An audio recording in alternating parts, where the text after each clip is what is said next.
Is the mic working? Is the mic live? Live. Testing. Okay.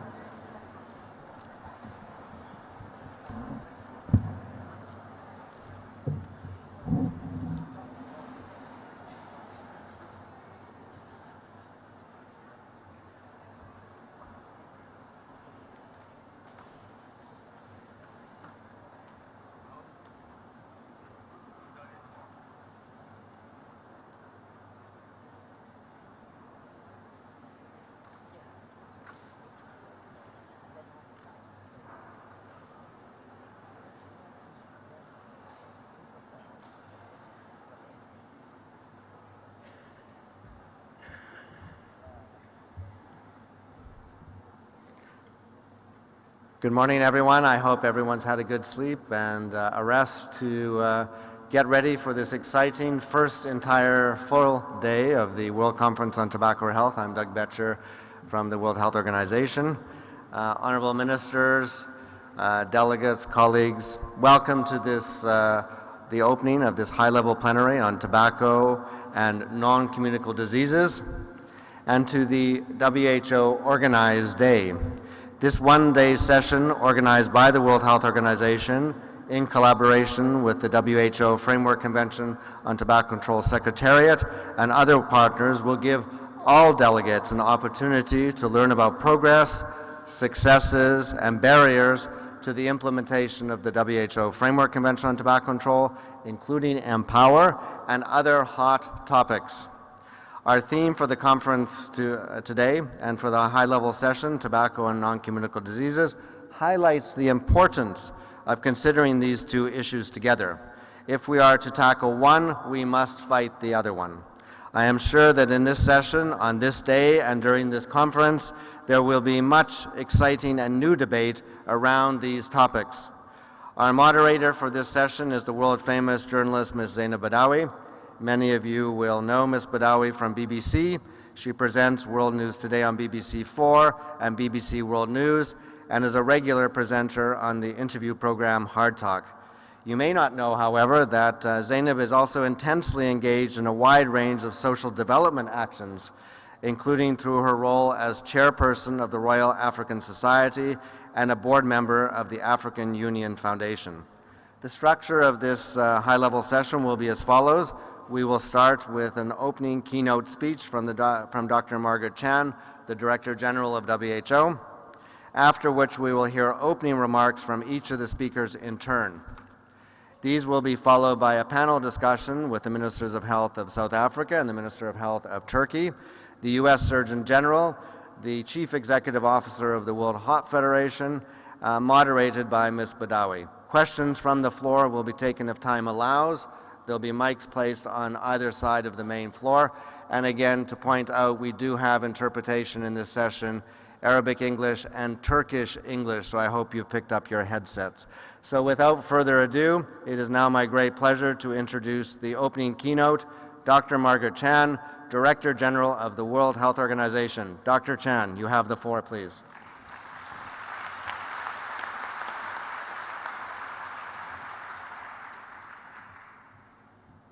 Thank you, Doug. Can I turn this mic thing down? Am I going to destroy all your PowerPoints? Good. All right. Excellencies, colleagues in public health, ladies and gentlemen, good morning to all of you. As Doug said, I hope you had a good rest. I did not. I was flying over here from Geneva to this wonderful country, UAE, and let me thank you, Your Excellency, from the country for hosting the World Conference on Tobacco or Health. I always enjoy attending these conferences, as this group of participants is so strongly united in purpose and so vocal in articulating its views and the evidence behind them, and so determined to reduce addiction to a deadly product. Also, participants are never alone in these conferences. never without an attentive external audience looking to see the next trends in the battle between tobacco or health. The tobacco industry, too, is always with us. Watch out. Watching for any wavering of resolve that can be exploited, waiting for any opportunity to interfere. As a key message to countries, let me borrow the slogan from a high-profile tobacco advertising campaign, "Don't be a maybe." That campaign, ladies and gentlemen, has been banned in some wealthy countries because it was violating the ethical code that prohibits marketing to youth. And yet, this campaign was allowed to continue undeterred in the developing world because the developing world is the tobacco industry's promised land for expanding its markets. Maybe tobacco control has done its job. Maybe implementation of the WHO Framework Convention on Tobacco Control, in force now for a decade, has reached its limits, largely thanks to the legislative measures. Smoking has plummeted in several countries. A WHO report being launched during this conference shows that the proportion of male smokers is going down in 125 countries. Let me thank you and congratulate you. Non-smoking is becoming the norm. Maybe this is good enough. Maybe it's time for the international community to move on to other preventable causes of disease. No, no, no, we must say no on several fronts. The tobacco industry would be delighted, truly delighted, to see a drop in the drive for control, especially regulatory control, because they invest heavily in making this happen. Tobacco use is rising fastest in countries where control measures are relatively new.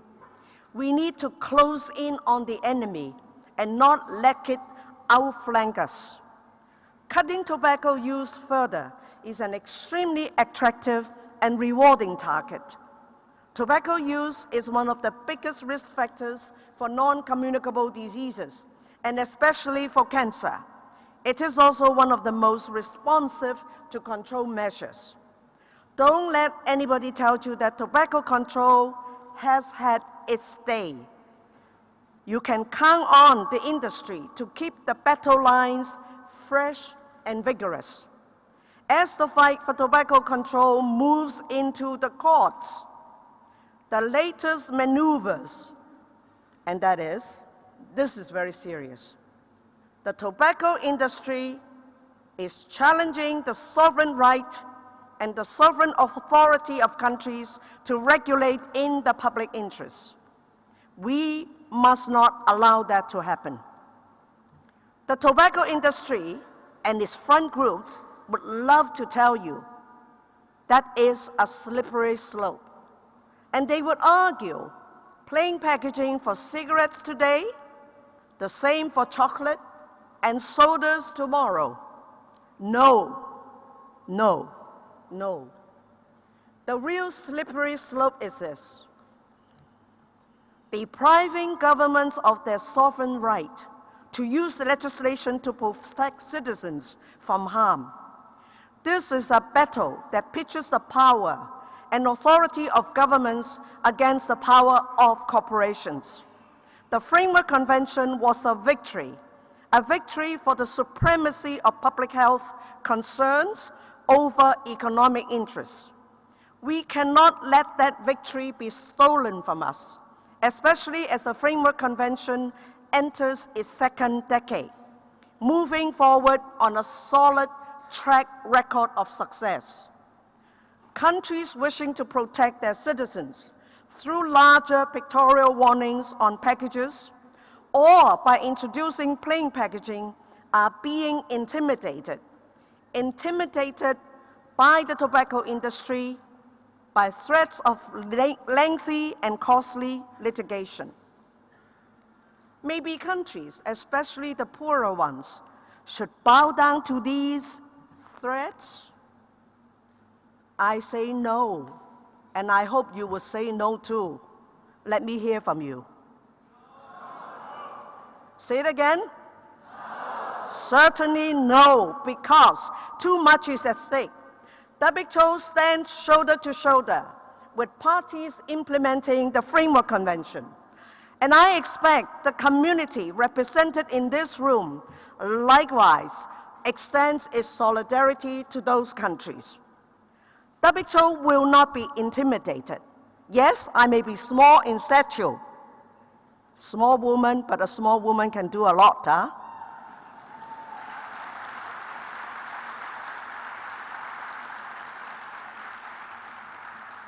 WHO will not be intimidated, and neither will you. We do not have the riches of the tobacco industry, but we are right and we are resolved. In the Philip Morris challenge to Uruguay's tobacco packaging laws, WHO has filed an amicus brief with the International Center for Settlement of Investment Disputes.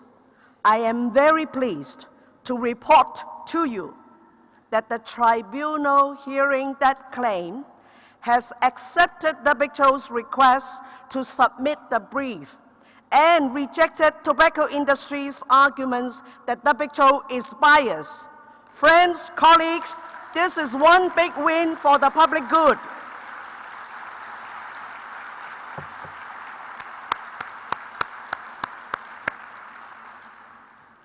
Australia's legislation that mandates plain packaging is also being challenged in a dispute, being considered at the World Trade Organization. Maybe plain packaging will cause all the problems trotted out by the tobacco industry, including an explosion in smuggling, criminal activity, even terrorism. No. The tobacco industry is implicit in illegal trade, and smuggling is a business strategy for the industry. I urge all of you, and I urge again, all parties must ratify the protocol to eliminate illicit trade in tobacco products. We need this legal instrument. Please talk to your ministers, talk to your presidents and prime ministers, sign up to that protocol. Make it an international law to outlaw illicit trade. We see a double standard here, friends. A double standard is at work. The industry insists that no credible evidence supports the benefits of plain packaging. And yet, where is the evidence that smuggling, criminal activity, and other boogeymen will follow? There is none. There's no evidence whatsoever. Industry has had, for those of you who know the industry well, industry has had a plain pack group in place since 1993. And in its internal documents at that time, the industry was adamant that it did not want to see plain packaging introduced anywhere in the world. While publicly, they argue that packaging has no impact on consumption. In that case, why did the industry and why do the industry fight plain packaging?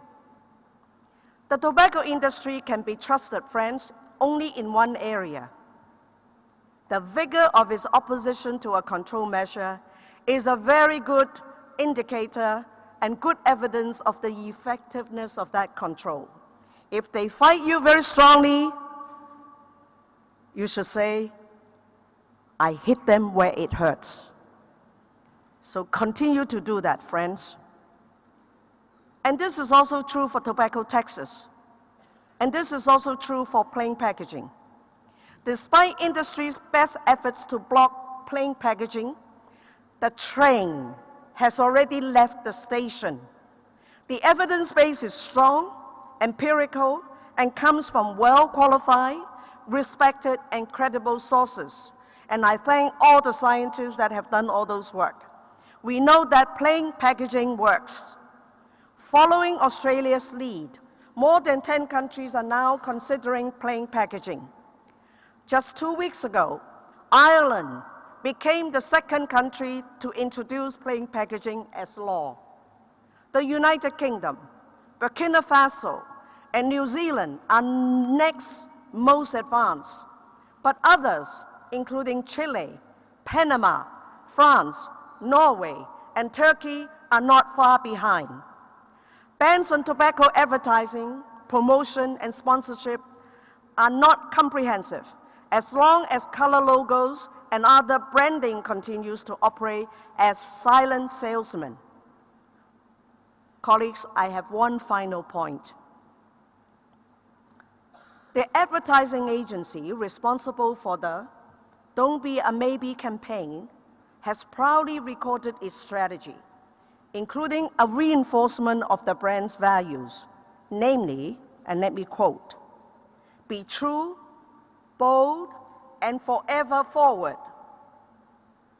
While I'm not sure that the tobacco industry has any values, I do believe that these words make very good objectives for tobacco control, for our collective action. Be true to the evidence that tobacco kills. Be bold in implementing the WHO Framework Convention. And be forever forward, and ideally, one step ahead of big tobacco. Thank you.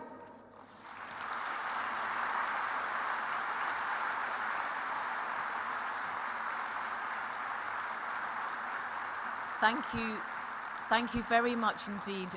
Thank you very much indeed, Director General Dr. Margaret Chan. And when you were speaking there, Dr. Motsoaledi here on my left, when you talked about being little but being able to pack a punch, he said dynamite comes in small packages. And it seems, Dr. Chan, that the only smoke that you are generating at the WHO is your smoking gun that you have directed at the tobacco industry. But just very quickly before we come to our next speaker, I wanted to just ask you something. You mentioned the advertising industry. And I was talking very recently to Sir Martin Sorrell, who's head of WPP, the world's largest advertising conglomerate. And he said, we advertise for the tobacco industry and we will continue to do so. So just how much success are you having in tackling the tobacco industry by coming in towards them, through the advertising sector? Advertising is a very effective measure, meaning banning advertising. And of course, it hurts some vested interests, including, of course, first and foremost is the tobacco industry and also the advertising companies. But there are so many things to advertise. You don't need to advertise for tobacco products. Shift your focus to other things that are healthy. Have you had success? Have you had success in talking to the advertising industry? You talked to Martin Sorrell, for instance? I have not talked to him. And as I said, advertising, banning of advertising, sponsorship is something that WHO is supporting countries to put in place the legal framework for countries to implement. Mm-hmm. Okay. Perhaps you should call a meeting of advertising industry executives at the WHO. Do you want to say something before you go up and make your speech, or do you want to go up and make your speech? Yes, go ahead. About advertising. We, as you know, in South Africa, we have totally banned any form of advertising of tobacco and tobacco products. We are now gunning for alcohol advertising. We've been told that the South African Broadcasting Corporation will lose 400 million rand per annum in income if we do that. And I told them, if I take 400 million rand from the health budget, give it to the South African Broadcasting Corporation to advertise health and not alcohol, there will be a lot of gains for the country. And 400 million rand is about how many dollars? About how many US dollars? It's about 40 million US dollars. Right. And I said, if we take that money, let them advertise health Yeah. That is still advertising. Okay. The advertising industry won't collapse because they are advertising, but they are advertising something. Are you that going to is give them better. the money? You're going to give them the money? We are considering that. Oh, well, Yes. I hope that doesn't leave too big a hole in We your are health looking budget. into that. Okay, well, thank you very much. We'll discuss that a bit more. But Dr. Aaron Motsoaledi, the Health Minister of South Africa, please make your way to the lectern to give us your presentation. Dr. Motsoaledi has been a political and health activist. He studied medicine at the University of Natal. He comes from the Limpopo province in South Africa, a very active member of the ANC. And Minister, you had a spell in the departments of education, transport and agriculture, but since 2009 you have been the health minister. That's where your heart lies as a medic yourself. So please tell us what's going on in South Africa in terms of tobacco control. Thank you. Thanks a lot, Zainab. Good morning, everybody. Let me also greet the Director General of the World Organization, Dr. Margaret Chan, and my colleague on stage, the Minister of Health from Turkey, and all the other colleagues on stage. Excellencies, ladies and gentlemen, I was asked to present about tobacco control in South Africa.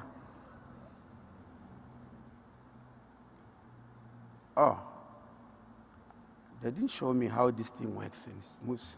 Yes. South Africa signed the Framework Convention on the 16th of June, 2003, and this treaty was ratified by Parliament in 2005. We are actively involved ever since in the Conference of the Parties. The slide there is just showing our involvement as a country, from hosting the Durban COP conference to serving on various working groups, our involvement in the intergovernmental negotiating body for the protocol on the illicit trade of tobacco products. We have been very active in that regard.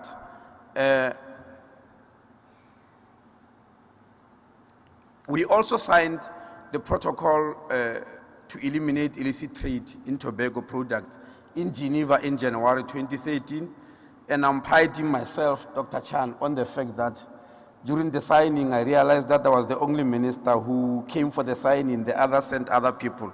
I'm not complaining, but I was just saying we pride ourselves on that. Because of the anti-smoking legislation in South Africa, you will then notice that the prevalence of smoking in the adult population, 16 years plus, has been decreasing from 1992. But you notice that by 1996, when we started the law, the reduction accelerated. We are now at 16.2. The slide there shows about 18%. There was a problem when that slide was done. And the gap there on the slide is because in 2010, there was no research done in that regard, but we have got 2012 figures. And it shows that the prevalence is now at 16.2, which means there's a lot of progress. But then we also are saying mortality from tobacco-related deaths in South Africa is at 44,400 deaths per year. There are 3 times more male deaths than due to smoking. And the main causes of death, as you can see, there's cardiovascular disease, chronic obstructive pulmonary disease, lung cancer, and TB.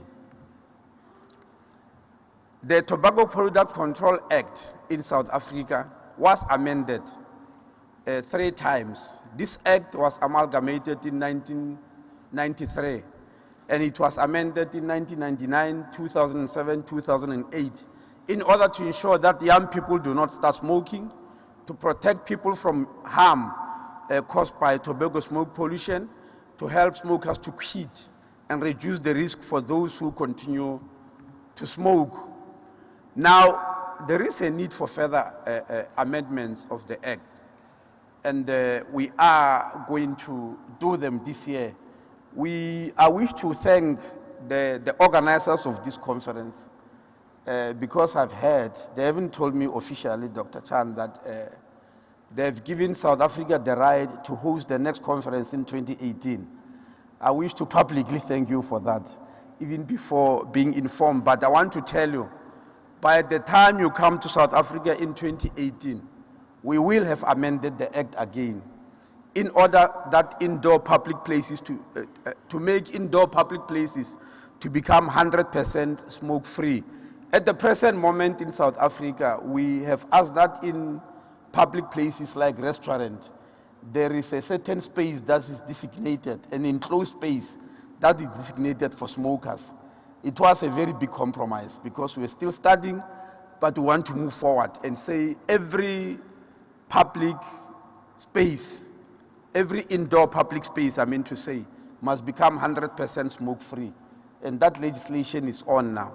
We also want to include in the legislation electronic nicotine and non-nicotine delivery systems, the e-cigarette systems, but we also want to include water pipes in the legislation. It's not on the slides, but I can tell you it's very much part of this, because we are told that electronic cigarettes and water pipes are part of the act, and so we want to close that gap. Thirdly, we want to remove vending machines from all over the place. There are lots of vending machines in big supermarkets, etc. The legislation is going to remove that. And lastly, the introduction of graphic warning signs and pictorials. And Dr. Chan, I'm pleading with you to include South Africa in the countries you named, which are already moving forward with plain packaging, because we are already doing that. I can assure this House, yes, please include our name. In November last year, we were asked to present to the Vice President of the country the legislation that needs to go through Parliament this year. And I can assure you that the four things I've mentioned there is part of what I submitted to the Vice President. So Parliament is going to be dealing with these matters this year. And I'm looking forward for plain packaging. And remind you again, Dr. Chan, that in 2011 at the World Health Assembly, in the meeting of the Commonwealth, all the ministers of the Commonwealth said, we support the Minister of Australia on this plain packaging. That was the time when there was a court case awaiting her. We said if she wins that court case, we are all going to follow her example. And she has won it. We want to keep our word. We are happy that Ireland and Britain has already done so, but South Africa is going to follow suit this very year. We believe tobacco control is a cost-effective and feasible intervention to address non-communicable disease epidemic. We must prioritize tobacco control and work and implementation of the WHO Framework Convention on Tobacco Control to reduce tobacco use and the global burden of NCDs to save lives and benefit our economies. As a developing country, we know that we are a target and we believe we are equal to the task. Thank you very much.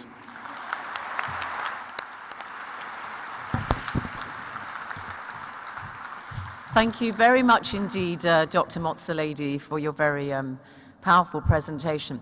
I have to just ask you something, though. As a frequent traveller around Africa, including South Africa, where I was just a couple of weeks ago, you see a rather pitiful sight, which is children selling cigarettes.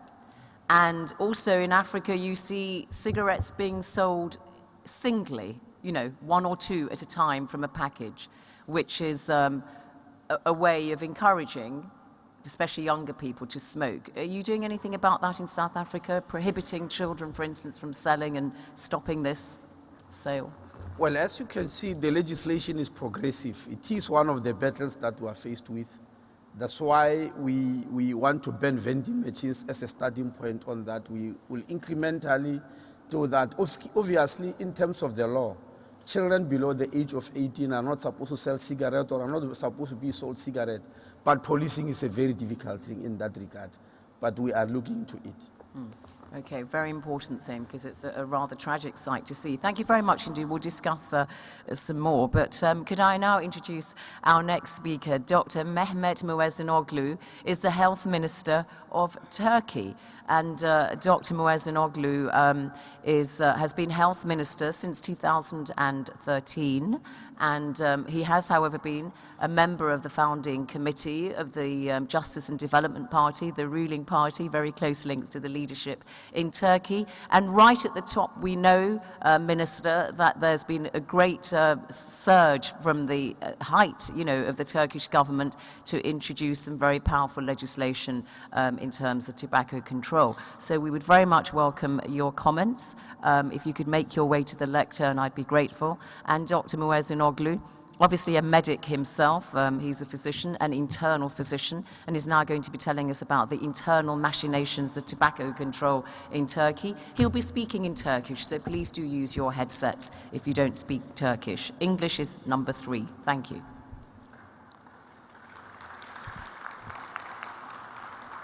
Good morning. Sayın Başkan, değerli meslektaşlarım, Doktor Chen, çok kıymetli hanımefendiler, beyefendiler. Öncelikle insanın, bireyin sağlıklı yaşamını olumsuz etkileyen, kaliteli yaşamını olumsuz etkileyen ve hayati hastalıkların ana unsuru olan bir konuyla, tütün başlığıyla bugün burada, bu güzel ülkede, bu modern şehirde önemli bir sağlık sorunu sizlerle bir arada konuşmaktan mutluluk duyduğumu ifade ediyor ve tüm katılımcılara teşekkür ediyorum. Tabii bir teşekkürü de Sayın Çen'e yapmak istiyorum. Gerçekten 1 milyon yapılı hanımefendinin dünyanın en önemli tütün endüstrisine, güçlü tütün endüstrisine karşı verdiği güçlü liderlik mücadelesi dolayısıyla, dünya çapındaki bu liderlik mücadelesi dolayısıyla Sayın Çen'e de gönülden teşekkür ediyorum. Tabii tütün kullanımı en önemli önlenebilir halk sağlığı problemlerinden. Türkiye'de de her yıl tütün kullanımına bağlı olarak yaklaşık 100.000 vatandaşımız hayatını kaybetmekte. Tütün kontrolü mücadelemizle başlarken dünyanın büyük tütün üreticisi konumundaki Türkiye, küresel firmaların tütün üretim tesislerinin olduğu serbest olarak pazarda mallarını sattıkları bir ülke konumundaydı. 2004 yılında Tütün Kontrolü Çerçeve Sözleşmesi'ne taraf olarak süreci başlattık. Ardından 2006 yılında ilgili tüm ulusal ve uluslararası kurumların ve sivil toplum örgütlerinin aktif katılımları ile Ulusal Tütün Kontrol Programımızı hazırladık.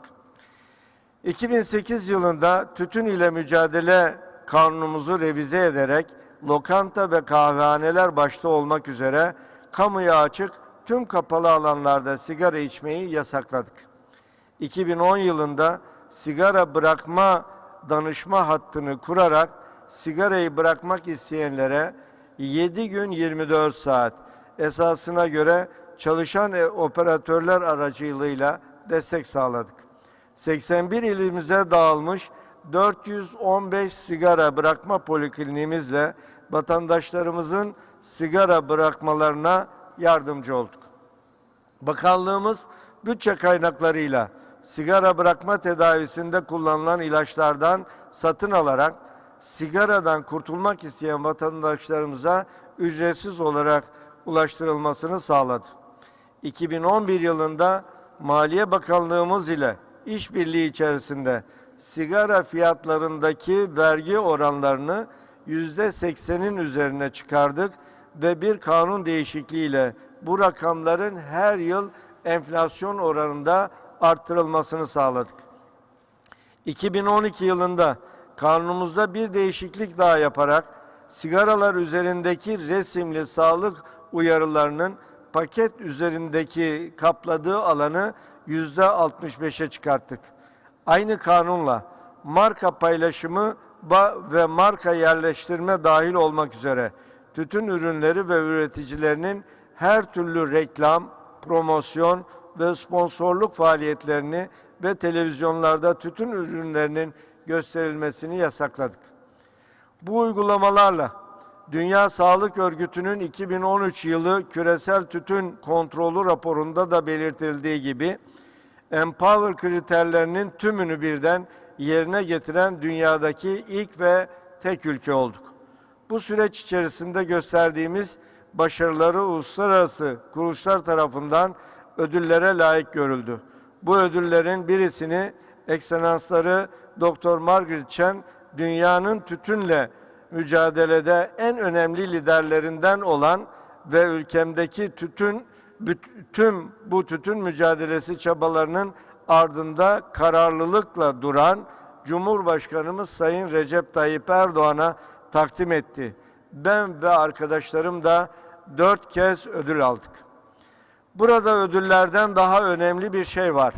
Yaptığımız uygulamalar ve aldığımız önlemler neticesinde 2008-2012 yılları arasında ülkemde tütün kullanım oranı %32'lerden %27'ye düştü. 4 yılda tütün kullanımında %13'lük bir azalmayla 2 milyondan fazla vatandaşımızın sigaradan kurtarılmasını sağladık, başardık.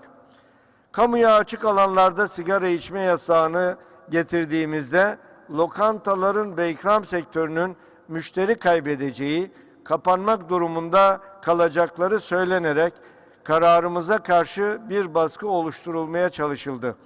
Ancak bunun tam tersi oldu. Temiz hava solunan lokantalara, alışveriş merkezlerine daha çok insan gitmeye başladı ve Maliye Bakanlığımızın kayıtlarına göre düzenlemeyi takip eden yılda bu işletmeler tarafından ödenen vergi gelirlerinde bir önceki yıla göre %20'lik bir artış oldu. O dönemdeki küresel ekonomik krize rağmen bu tür iş yerlerinin sayısı %4 oranında arttı. Yine Dünya Sağlık Örgütü ve CDC gibi uluslararası kuruluşlarla işbirliğiyle yaptığımız araştırmalar sonucunda kanuna uyum oranının %95'ten fazla olduğunu tespit ettik. Beni en fazla sevindiren kanunen bir yasak olmamasına rağmen evlerde sigara içme oranında çok önemli bir düşüş olmasıdır. İnsanlar artık evlerinde çocuklarının yanında sigara içmemeye başladılar. Bu programı Sayın Cumhurbaşkanımızın, Başbakanımızın, muhalefet partileri de dahil olmak üzere tüm siyasilerin desteği ve toplumun tüm kesimlerinin katılım ve katkıları ile hayata geçirdik. Bu süreçte Dünya Sağlık Örgütü başta olmak üzere uluslararası kuruluşlarla yoğun ortak çalışmalar yaptık. Elde ettiğimiz kazanım ve deneyimleri benzer amaçlarla yola çıkmış ülkelerle paylaştık. Değişim ve uygulamaları yerinde görmek isteyen çok sayıda heyeti Türkiye'de ağırladık. Güncellediğimiz yeni tütün kontrol programımızı Başbakanımız Profesör Doktor Ahmet Davutoğlu yeni yılın ilk genelgesi olarak kamuoyuna duyurdu. Yeni ulusal tütün kontrol programımızda çocuk parkları, bahçeler, plajlar gibi açık alanlarda da sigarayı sınırlandırırken kamuya açık binaların giriş kapılarına 5 metre yakın mesafelere kadar olan alanlarda da sigara içmeyi yasaklıyoruz. Yine çocuk ve gençlerimizi korumak ve sigara paketlerinin çekiciliğini ortadan kaldırmak için düz paket uygulamasına geçmeyi hedefliyoruz. Sayın Başkan, değerli misafirler, Sayın Çen, son olarak şunu söylemek istiyorum. Bütün bunlar dünyanın en çok sigara üretilen ve içilen ülkesinde hepimizin de çok iyi bildiği gibi Türk gibi sigara içmek terimiyle tanınan bir ülkede başarılabildiyse dünyanın diğer ülkelerinde de başarılabilir. Gerekli olan cesaret ve kararlılıkla konuya sahiplenmektir. Ben Türkiye Cumhuriyeti Hükümeti Sağlık Bakanı olarak bu konuda her türlü desteğe ve yardıma hazır olduğumuzu belirtir, sizleri saygıyla selamlarım. Thank you very much.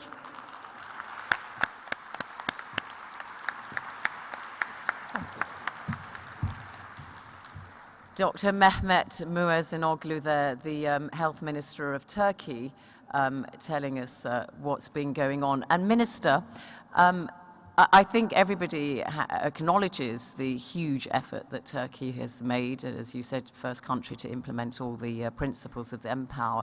But I wanted to ask you in particular about water pipes, the Shisha, because here we are in the United Arab Emirates, and one of the Emirates, Sharjah, has actually banned the use of the water pipe. And a lot of your presentation focused on cigarettes, obviously, you know, the plain packaging and so on. But arguably, as the country which gave the world the Shisha, the water pipe, what are you doing to stop the use of that? Because yesterday, in our inaugural ceremony at our session, one of our speakers said it was very difficult to break down that kind of cultural, social tradition. So could you tell us what you're doing about the water pipe? Öncelikle teşekkür ediyorum. Tabii nargile ile olan mücadelemiz tütünle olan mücadelenin aynısı. Yani tütünle ilgili kurallarımız hangi düzeydeyse aynı kurallar nargile için de geçerli. Dolayısıyla bizim nargileyi tütünden ayrı tutan bir tavrımız yok ve mücadele nargilede de aynı şekilde devam ediyor. Kapalı alanlar, tütünle ilgili bütün sınırlamalar nargile için de geçerli. Ayrıca geçtiğimiz yıl 2014'te çok geniş bir kampanyayla bunun Arapça, Almanca, İngilizce boyutlarıyla da nargile ile ilgili bir kamu spotu hazırladık. Türkiye Yeşilay Cemiyeti ile birlikte ucunda ölüm var şeklinde ki yaygın bir kampanya ve kamuoyundan da çok kabul gören bir kampanya oldu. Dolayısıyla bizim nargile ile olan mücadelemiz tütünle olan mücadeleyle paralel yürüyor ve bunun da zaten paralel yürümesi gerektiğine inanıyoruz. Do you have public health campaigns, advertisements on Turkish state TV showing people using the water pipe and showing the detrimental effects it has? It's equivalent to smoking whatever 20 to 40 cigarettes, for instance. Do you do that? Tam aksine sigaradan farkı var. Bir nargile 50 tane sigaradan daha fazla olumsuz etkisi var diye kamuoyu bilinçlerine en az 50 sigara, 100 sigara kadar olumsuz sağlığı olumsuz etkilediği yönünde kamuoyu bilgilendirmesi ve spotlarla, reklam spotlarıyla, tanıtıcı spotlarla bunu kamuoyunu bilinçlendiriyoruz. Türk toplumu olarak nargile içimi büyük şehirlerimizde var ama yaygın olarak toplumsal kırsallarda olmadığı için daha fazla büyük şehirlerimizde İstanbul, Ankara gibi onunla olan mücadelemiz de son derece radikal ve kararlı bir şekilde devam ediyor. Kamuoyu bilinçlendirmesinde de çok önemli bir mesafe kat ettik. Çok teşekkür ediyorum. Thank you very much indeed, Dr. Mehmet Muezzinoglu. So our next speaker is the US Surgeon General, Vice Admiral Dr. Vivek Murthy, and you're very new to the post, Dr. Murthy. You took it up in December last year, so this must be one of your major international conference outings. We're very happy to have you with us. And in fact, Dr. Murthy, I believe, is the youngest US Surgeon General for well over a century. I think there have only been a couple who've been younger than you, and that was back in the 19th century. So as a man of the 21st century, you're going to be very much harnessing the use of technology in your techniques to try to combat the use of tobacco. And please make your way to the lectern to give us your presentation. And you're focusing very much on cross-sector partnerships in communities to show how the community can be the kind of backbone to attacking the use of tobacco. So please do make your presentation. Thank you, Dr. Murthy. Thank you so much, Zainab.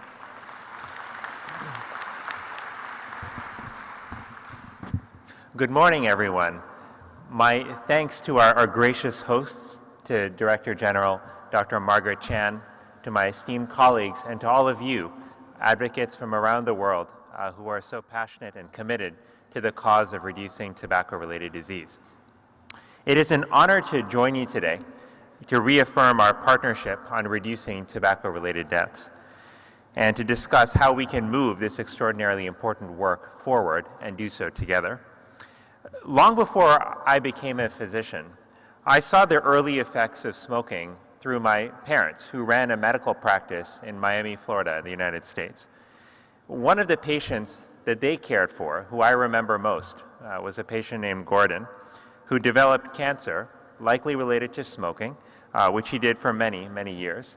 And I remember one night when I was just a young boy visiting his widow on the night that he died, and the image of her weeping on the steps of her home as my mother embraced her still is very clear in my mind.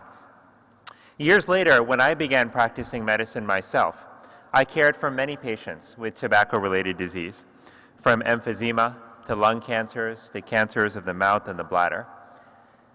Each time I did this, each time I saw such patients, their illness was a tragedy precisely because it was so preventable. And because of tobacco use, their lives were shortened, their families wept, and our country lost yet another citizen. These stories are not just American stories. They take place every day in Asia, in Africa, in South America, in Europe, in Australia, and the Middle East. And every nation has experienced these losses. Bringing these preventable tragedies to an end is the shared and the urgent challenge that brings all of us together. The United States is committed to the long-term reduction of tobacco-related deaths to zero. We want to work with, to learn from, and to support other nations so we can achieve these goals together, not just for one nation, but for the entire world. As Surgeon General of the United States, I am part of a long and proud lineage of Surgeons General who have made it a priority to reduce tobacco-related disease. And in the 51 years since Surgeon General Luther Terry's landmark report on tobacco, we have made significant progress and prevented millions of smoking-related deaths. In 1964, 43% of adults in the United States smoked. In 2012, that number had dropped to 18%. 50% of Americans are now protected by comprehensive smoke-free laws, that is in 50% or slightly more of states. At the same time, though, we know that we have great work still left to do. Smoking, we have discovered, is linked to not just lung cancer, but to at least 13 types of cancers, as well as to diseases like diabetes and rheumatoid arthritis. We know that more than 3,200 youth in the United States pick up a cigarette for the first time every day, as the industry spends $1 million an hour marketing to youth and to adults alike. And we know that we are projected to lose nearly 500,000 individuals in the United States to smoking-related disease this year, making tobacco the leading cause of preventable death in the United States. So clearly we have a long way to go, and this is why the United States stands firmly committed to reducing the scourge of tobacco. Let me highlight some key areas where we have made progress over recent years. Through our health reform law, the Affordable Care Act, which was passed in 2010, we have dramatically increased access to tobacco cessation services. The Affordable Care Act now requires private insurers to cover cessation services and counseling, and it has made it easier for senior citizens and for pregnant women to access these services. Additionally, by expanding health insurance coverage to over 16 million previously uninsured individuals, the ACA is also making cessation services available to even more individuals. In addition to cessation, the United States continues to implement comprehensive tobacco control consistent with the WHO's Empower framework. We have continued our surveillance efforts to understand tobacco use patterns and with traditional products, but also with newer products such as electronic nicotine delivery systems. We have also expanded smoke-free public places in the federal government as well as on college campuses and at local and state levels. And we have done this to protect non-smokers and to make smoking more the exception rather than the rule. We have also finally focused on developing hard-hitting ads. aimed at reducing smoking initiation as well as addiction, particularly targeted at youth. And our Food and Drug Administration is using its authority under the Tobacco Control Act to regulate the manufacture, distribution, and marketing of tobacco products in the United States. But perhaps just as important as these measures has been our growing focus on engaging all sectors of society, in the government and in the private sector, to address tobacco and related non-communicable disease. We have recognized over the years that we must focus more of our resources on prevention. And we have also recognized that creating communities that are firmly grounded in prevention, as well as creating a culture of health, requires the engagement of both the traditional and the non-traditional sectors, including transportation, including housing and urban development, faith-based organizations, as well as employers. And that's why in June of 2011, we announced the creation of the National Prevention Strategy, an evidence-based blueprint for creating a healthier America. We also formed the National Prevention Council, which is a council comprising 20 federal agencies in the United States, such as the Health and Human Services Department, the Departments of Justice, Transportation, Housing and Urban Development, and Education, who are all working together to ensure that health is reflected in all of our policies, both internal and external. And already we've seen a growing number of spaces in the federal government which are being designated tobacco-free, including 92% of naval and 82% of Air Force hospitals and clinics. The United States Public Health Service has now prohibited the use of tobacco while in uniform, and our Department of Housing and Urban Development has now made over 450 public housing units smoke-free, thereby protecting numerous adults and children from secondhand smoke. But these changes are also being reflected in the larger community outside the government. Community organizations and local government have been using the National Prevention Strategy as a guide for local initiatives to reduce tobacco use, to reduce non-communicable disease, and to take on disparities in health. But as much as we are doing, we know that there is a great deal more to do, and there are challenges that we face. We need to increase our investment to match our CDC recommended levels at a time where the tobacco industry is spending aggressively to recruit new smokers. For every one adult who dies from tobacco-related disease, they are replaced by nearly 2 youth who take up tobacco. And additionally, e-cigarettes pose unanswered questions on risks and benefits as we seek to protect our children as well as our adults from nicotine exposure and a culture of smoking. But despite these challenges, we still believe that this is a special moment for us and for the world.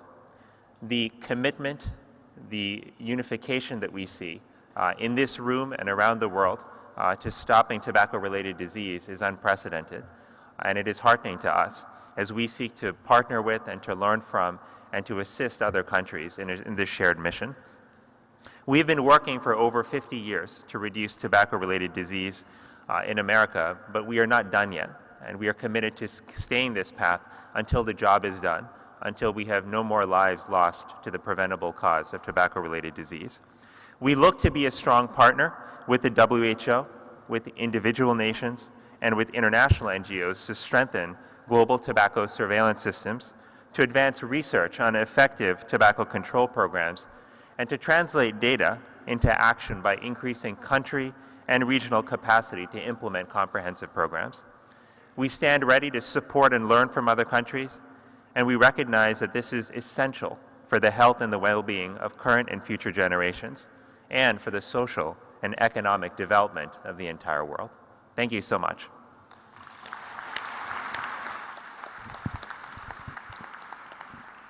Thank you very much indeed, US Surgeon General Dr. Vivek Murthy. Dr. Murthy, you talked quite a bit about the importance of targeting youth who unfortunately is still taking up smoking. And I said yesterday, I'm the mother of 4 children under the age of 20. And I wonder if you could just make a comment about the fact that actually the US media, arguably the most powerful media in the world, the Hollywood film industry and the music industry and so on, still does, is that silent selling of cigarette smoking, you know, where films and soap operas and so on still depict smoking as being quite cool. You know, if you're a guy, you want to look menacing or whatever, you smoke. And I see that my children, are very susceptible to these images, which is a very subtle way of selling smoking. I mean, do you have any conversations or links or any control over what's portrayed in the US media, Hollywood or whatever?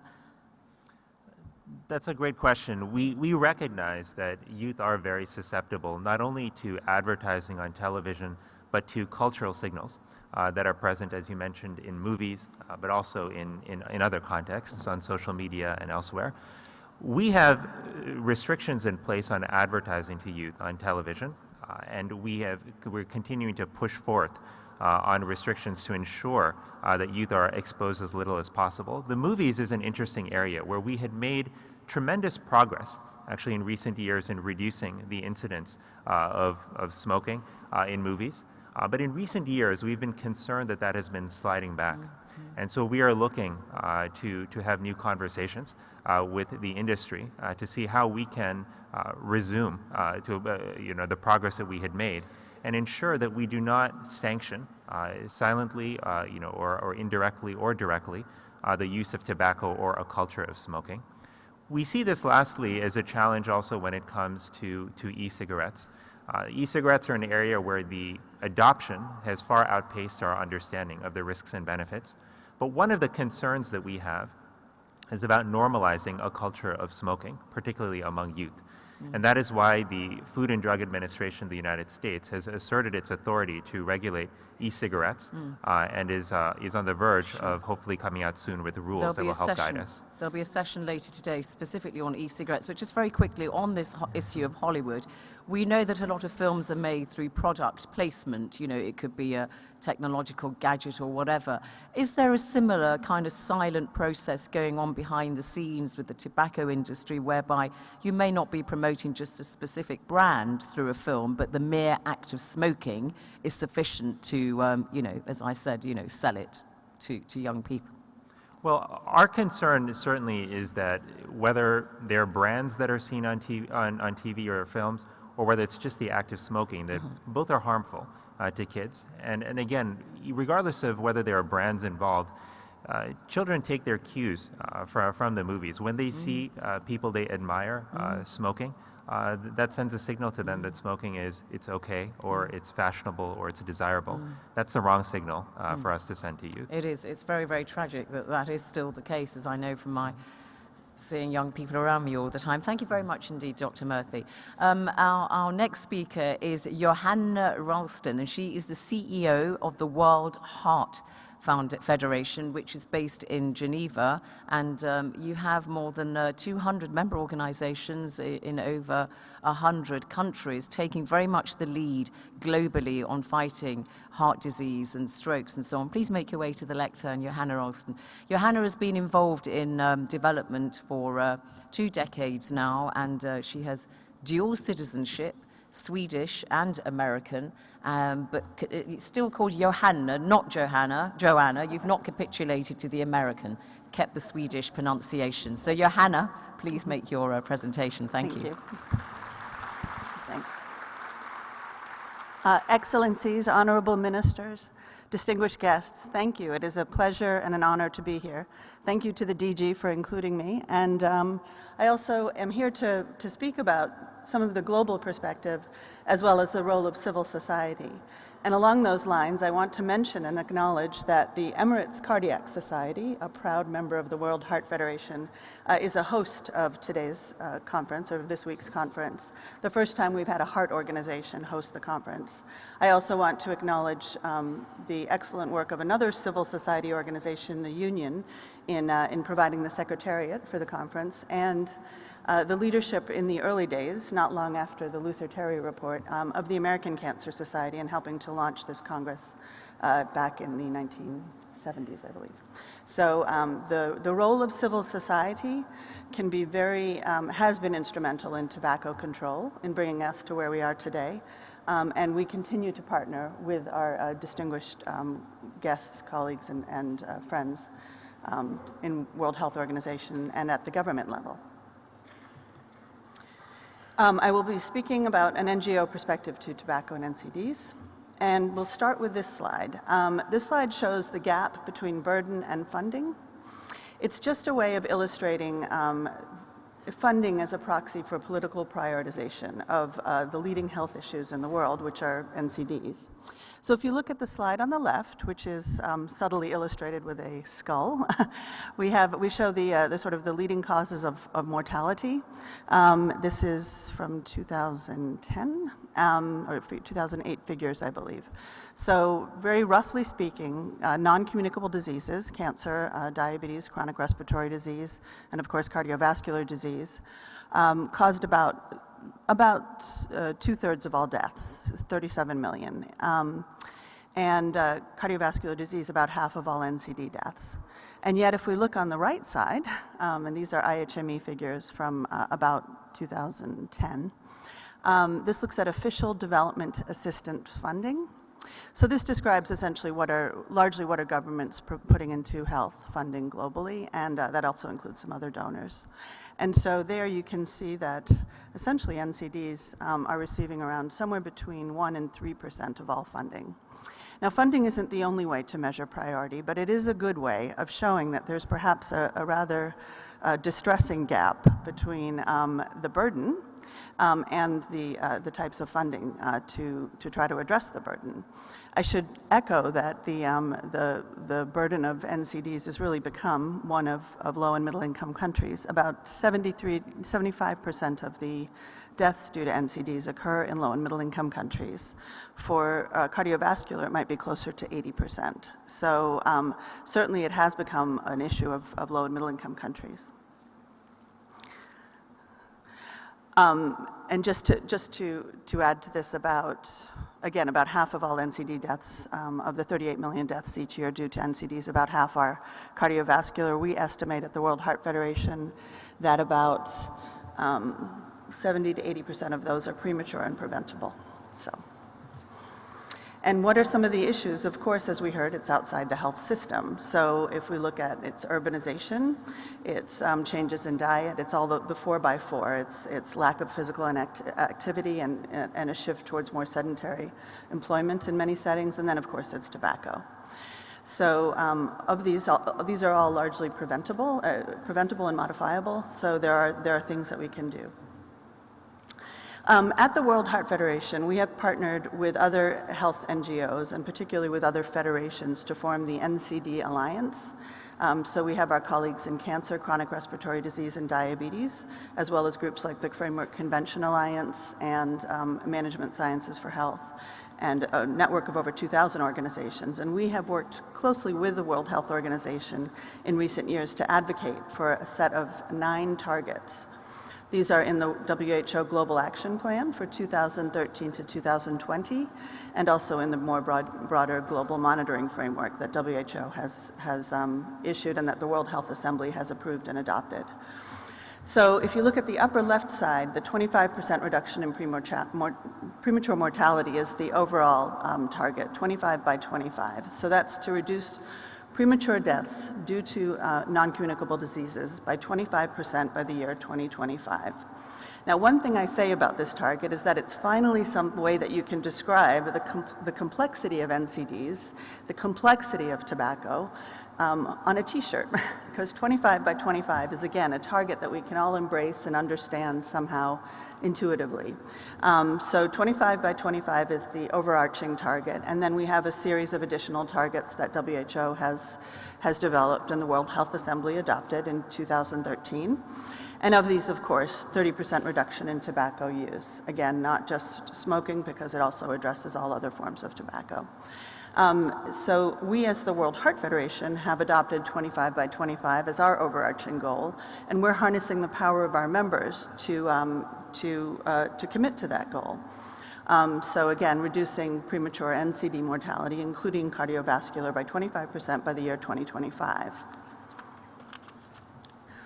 One of the means that we've done is to develop roadmaps. We feel that the shift from global action over the past few years to national action calls for tools and remedies to help governments, to help all stakeholders involved in the NCD agenda to implement the targets at the national level, which is again very much the direction that the WHO agenda is moving. And then also, one of the reasons we developed roadmaps is because many of the key stakeholders and decision makers who are going to influence this are often they're outside of the health system. So we wanted to find tools and methods that would be translatable across a variety of sectors. Just as we heard from Dr. Murthy prior to me, working across sectors is essential to addressing tobacco and other risk factors for NCDs. The model of a map is a way for us to think about how do we get to that destination, 2025, and in fact, what does the road look like? Well, it looks different in different settings and for different disease groups. And also, what are the barriers, the roadblocks that we encounter, and what are some ways around those roadblocks? So this is sort of a model that we've picked up on and we'll be launching formally here tomorrow. I do want to echo that CVD, somewhere around the range of 10% of the 17.4 million people who die each year of cardiovascular disease, it's directly related to tobacco. So the links between cardiovascular disease and tobacco, while well known, merit much greater attention and prioritization, including by the cardiovascular disease community itself, as well as within the broader NCD community. And it's been my honor and privilege to help to work with WHO on advancing that agenda within CVD. One of the other elements I would say, just in speaking to this, is that I think it's important for us, in order to be truly successful in FCTC implementation, which is central to success in the national plans that countries have to deliver on, is to really widen our notion of partnership, widen our notion of who is a stakeholder in tobacco control. How do we work with different sectors? How do we work with people we haven't worked with well yet? Tobacco control itself is a movement that I think has done an extraordinary job of bringing together lots of different stakeholders around the table. How can we extend the leadership that tobacco control has established to widen it to other groups that need to be around the table to address the NCD burden? The other issue is, my earlier slide showed you the gap in resources. We see that while increased resources are necessary and must happen in order for us to tackle this, using resources more effectively is almost as important, or perhaps more important. And so in some ways what that means is putting aside our own individual short-term goals to collectively come together around long-term goals. It is one of the reasons that we have, on the civil society side, made a decision to focus more broadly on NCDs, because we feel that is, we have so much more in common than we have that separates us, and the success of one brings the success to all. So these are just, again, some of the critical factors driving our own agenda. This shows the tobacco control roadmap that we will be launching tomorrow. It's a strong academic paper that we've worked on in partnership with the World Health Organization and tobacco control stakeholders across the globe. But again, it shows that perfect road that if everything lined up well, we would have no problem implementing the tobacco target and achieving the goals by 2025. Of course, we know there are many roadblocks on the way, and the good news is that we as tobacco control advocates don't give up easily, and that we've learned a lot because we've been doing this for quite a while. I also think, again, tobacco control has much to teach other sectors involved in food, physical inactivity, harmful use of alcohol, and other risk factors around how does one coalesce around the common agenda. So again, thank you very much, and I look forward to hearing from the audience as well with your questions.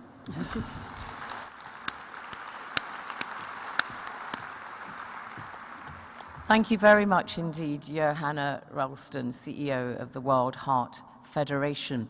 Johanna, you talked a great deal in your presentation about the targets, 25 by 25, and also reduction of 30% of tobacco use. But I want to put this point to you, which is, in order to measure those targets, don't you really have to have very good surveillance and monitoring in countries? And that requires resources, particularly in the low and middle income countries that you say, where you've got the highest prevalence of heart disease. So it's all very well to have these targets, but how on earth are you going to actually get them measured in countries that lack the resources to actually do the surveillance and the monitoring? Thank you. Sorry, is this on? Hello? Okay, sorry, didn't hear myself. Thank you. It's an excellent question. And I think it was one of the, I would defer to the DG on this question since she was also very much involved in the negotiation around the targets. It was one of the critical questions that came up at the time that these were being negotiated by ministers of health. And I think in general, though, the feeling was that there's, if we don't find a target and use that target in some ways to retrofit and improve surveillance systems in countries to fund this and support that, then in some ways shame on us, because we have such a huge political opportunity here to really set common global targets. Of course, we won't be able to measure them perfectly because the surveillance systems are not where they should be to do that. But we can do a lot, and so I think the feeling is that there's so much that can be done, both in extrapolating data from other countries and in trying to improve surveillance systems where they are sorely lacking, and in using the existing health systems that have been built around infectious disease to start to broaden how they work to try to measure success in achieving 25 by 25. Thank you. Thank you very much indeed. Now, we have a couple of microphones in the audience. Microphone ushers, can I see you, please? Can I see you, microphone ushers? Yeah. And could I see hands, please? People who want to put points. You can also make a comment, yeah? Microphone ushers, if you could make your way to the hands, please. There are 1, 2, 3, I see there. When you get up, yeah, microphone ushers, if you could move fairly swiftly, I would be grateful. To one hand there and one hand there. Please, when you make your comments, audience, can you just keep your points fairly sharp? Introduce yourself and your organization if relevant. And if you've got a question directed at a particular panel member, then please specify. But we can also invite comments in the light of what you've heard. They don't have to be specifically questions. Can I see the microphone ushers? Are they actually present? Or do you have to make your way to the microphone? Ah, I see. You have to make your way to the microphone. If you could get up and make your way to, there's a microphone there. And speakers, yeah. Go ahead, please. Good morning. Thank you very much. My name is Robert Beagle from New Zealand. Delighted to be here and to hear the strong words from the panelists, and particularly the DG. In 2025, if we have a 30% reduction in adult smoking prevalence, 1 in 5 adults will still smoke. We need to do much more. Do the panelists have a view on the Lancet's recent call last week for a tobacco-free world by 2040, in which the world will be essentially tobacco-free, all tobacco products? Can we get serious? Is it possible? Is it desirable? Okay, thank you. Next person. Do speak quite closely to the microphone, please, so we can hear you. Yes, good morning, colleagues. My name is Patricio Marquez. I am from the World Bank. My question is for the distinguished Surgeon General of the United States. I was quite pleased to hear his presentation, mainly because if there is a country, although it hasn't ratified the Framework Convention for Tobacco Control, that has done so much in order to lead the way in the fight against tobacco addiction, is the United States. So within that context, and taking into account that one of the most cost-effective ways of reducing tobacco use is tobacco taxation in order to increase the prices to make the product unaffordable, perhaps I would like to ask the Surgeon General, Dr. Murphy, to elaborate on what are the key lessons for other countries that should be taken into account on how to go about overcoming the obstacles in order to push forward the tobacco taxation agenda. Thanks. Thank you, yeah. If you could please keep your comments very brief. That was a little bit too long, but I was feeling a bit generous, but I'm not now, so please. Yeah. Thank you very much. I'm Craig McLean, a medical student from the University of Dundee in Scotland.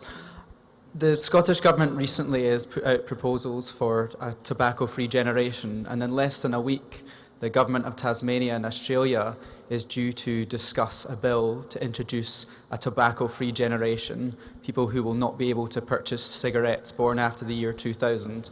I'd like to ask the panel what they think of this proposal. Do they support the rolling out of this across countries, across the world? Thank you. Okay, let's just take those three then. First of all, Dr. Murthy, that specific question to you about, what lessons learned from the obstacles that you've encountered, briefly, if you would. Sure. So this is a great question. Taxation has proven to be effective not only in the United States but around the world. In 2009, when we passed our Tobacco Control Act, we did increase taxes on cigarettes, and in the president's current budget, we have, he has also included tax increases on cigarettes. I would say a couple of things in terms of lessons that we have learned. One is that while we have made moves on the federal level to increase taxes on cigarettes, we also have recognized that states and local authorities are very powerful players who can also increase taxes and fees, and that authority can and should be used whenever possible. So not relying solely on federal, but also relying on state and local authority is one key lesson. And the other key piece that we have learned is that it's important for us to make sure that we are communicating to local communities as they're raising these taxes or considering raising taxes about the potential benefits it can bring, not just in terms of revenue, but in terms of economic productivity gained in the longer term and in terms of healthcare costs reduced as a result of having fewer smokers. So conveying those benefits using state and local authorities, those are some key lessons that we have learned. Thank you. Dr. Chan, perhaps that question about Australasia and the year 2000, whether that's a I way think, forward. thank you, Sena. Two questions, the one from Robert Beaglehole, good to see you here, and the one from a medical student. Thank you so much. You're the young generation that will carry the banner from us. Well, at least I'm speaking for myself. And we need to pass the baton. Both tobacco-free world and tobacco-free generation should be supported very strongly, very strongly. Thank you very much. And we'll perhaps come back at the very end to this aspiration of a tobacco-free world and just how feasible and viable it is, perhaps as our end thought. Okay, the next 3 or 4, please. And briefly, if you would, speak closely to the microphone. Okay. Thank you. Salutations to the dignitaries on and off the dais. I am Venkat Raghu from India. Now the conference tone has been set from tobacco control to tobacco elimination. Thanks. Regarding the tobacco end game, we are revolving around plain packaging, decropping, tobacco-free generation, etc. Tax increase. But for totally eliminating the tobacco, why should not we think decreasing the diameter of the cigarette every year by 1 millimeter at the beginning of every year, or at an designated date like World No Tobacco Day, and or decreasing the length of the tobacco content by 5 millimeter every year, or increasing the filter length by 5 mm every year. In that process, we are totally eliminating the tobacco cigarette within a decade. Thank you. Thank you. Thank you very much. That's a wonderful, we'll take that as a comment. Thank you. Next speaker, please. Thank you. Thank you very much. My name's Muyabala Munachitombwe, Muna from Swaziland. And I don't know if it's a question or a comment, but I want to say as doctors, we can only delay death. But many times in our messaging to discourage people and also to help them improve their health, we use the gamut of death, the threat of death as a means. And I think we have realized over the years that people get resistance towards threats about death. And I'm not hearing from the sharings about the real message that we should put in discouraging people from smoking. I think the world now is talking about wellness or well-being. We need as doctors to concentrate on improving the life of the person while he's still living, rather than warning him about his death. After all, we are all going to die. And so if you tell me about my dying, Thank you. I know for sure that I can die from another thing, and tobacco is one of them. So I think we need to emphasize on wellness and the productivity that a person who is well can do. Thank you very much. Thank you very much. Next person. Hello. My name is Karamo Conte from Gambia, West Africa. I am representing my organization, African Network for Information and Action Against Drug Rate the Gambia. My question will go to the Director General of WHO, and the question will be, WHO being the sole World Health Organization, and tobacco or tobacco product being a huge tragedy or calamity in the world, causing millions of people to lose their lives every year. Why not WHO put a stop to tobacco industry instead of investing billions of dollars to tobacco industry or tobacco control? Which of that money could be used to invest in instead of investing billions of dollars to tobacco control, that could be used to make this world a better place of living for those living in developing countries. Okay, thank you. We'll take another one. I'm Farida Akhtar. I'm representing Anti-Tobacco Women's Alliance in Bangladesh. My question is to all of you. You are all talking about smoking related to NCDs, but not talking about smokeless tobacco, like chewing tobacco, which is affecting most of the women in our region, particularly in South Asia. In Bangladesh, it is 27% of all women who are using smokeless tobacco. And also, I did not hear anything from any of you about tobacco cultivation, which also has health, NCD impact. So I would want some answer for that. Thank you very much indeed. Who would like to answer that? The delegate from Bangladesh, both about non-smoking, tobacco that you put in your mouth, the side of your mouth, or and also the fact that through tobacco cultivation, you see it in particular with children on farms with what's known as green tobacco sickness through handling the tobacco leaf. Anybody want to answer that point, or should I give it to the WHO? Okay, Dr. Margaret Chan, if you could answer that, and also the question that was put to you specifically from the African delegate about why are you spending billions, he said, on tobacco control when you could be using that to develop health systems in poorer countries? I think we need both. And first and foremost, I love what you said. You said, why don't WHO put a stop to tobacco industry? That's my dream. But we need to work with the countries and through the countries. And the World Health Organization will provide our technical support so that we can walk together on this journey to put tobacco out of business. Now, number two, Bangladesh, on cultivation. Truly, indeed, tobacco cultivation also causes problem. And that is one of the reasons why we also support the farmers working with other organizations like FAO to do alternative croppings. And certainly we do not support using child labor in the tobacco farms. So we need to take multiple prongs of actions. Alternative crops, try not to have child labor, and also at the same time making sure that the risk of tobacco cultivation is known to the farmers. Now, let me also make one point. The farmers are actually getting a raw deal. The tobacco industry is exploiting farmers, and they risk their life to grow tobaccos for them to make money.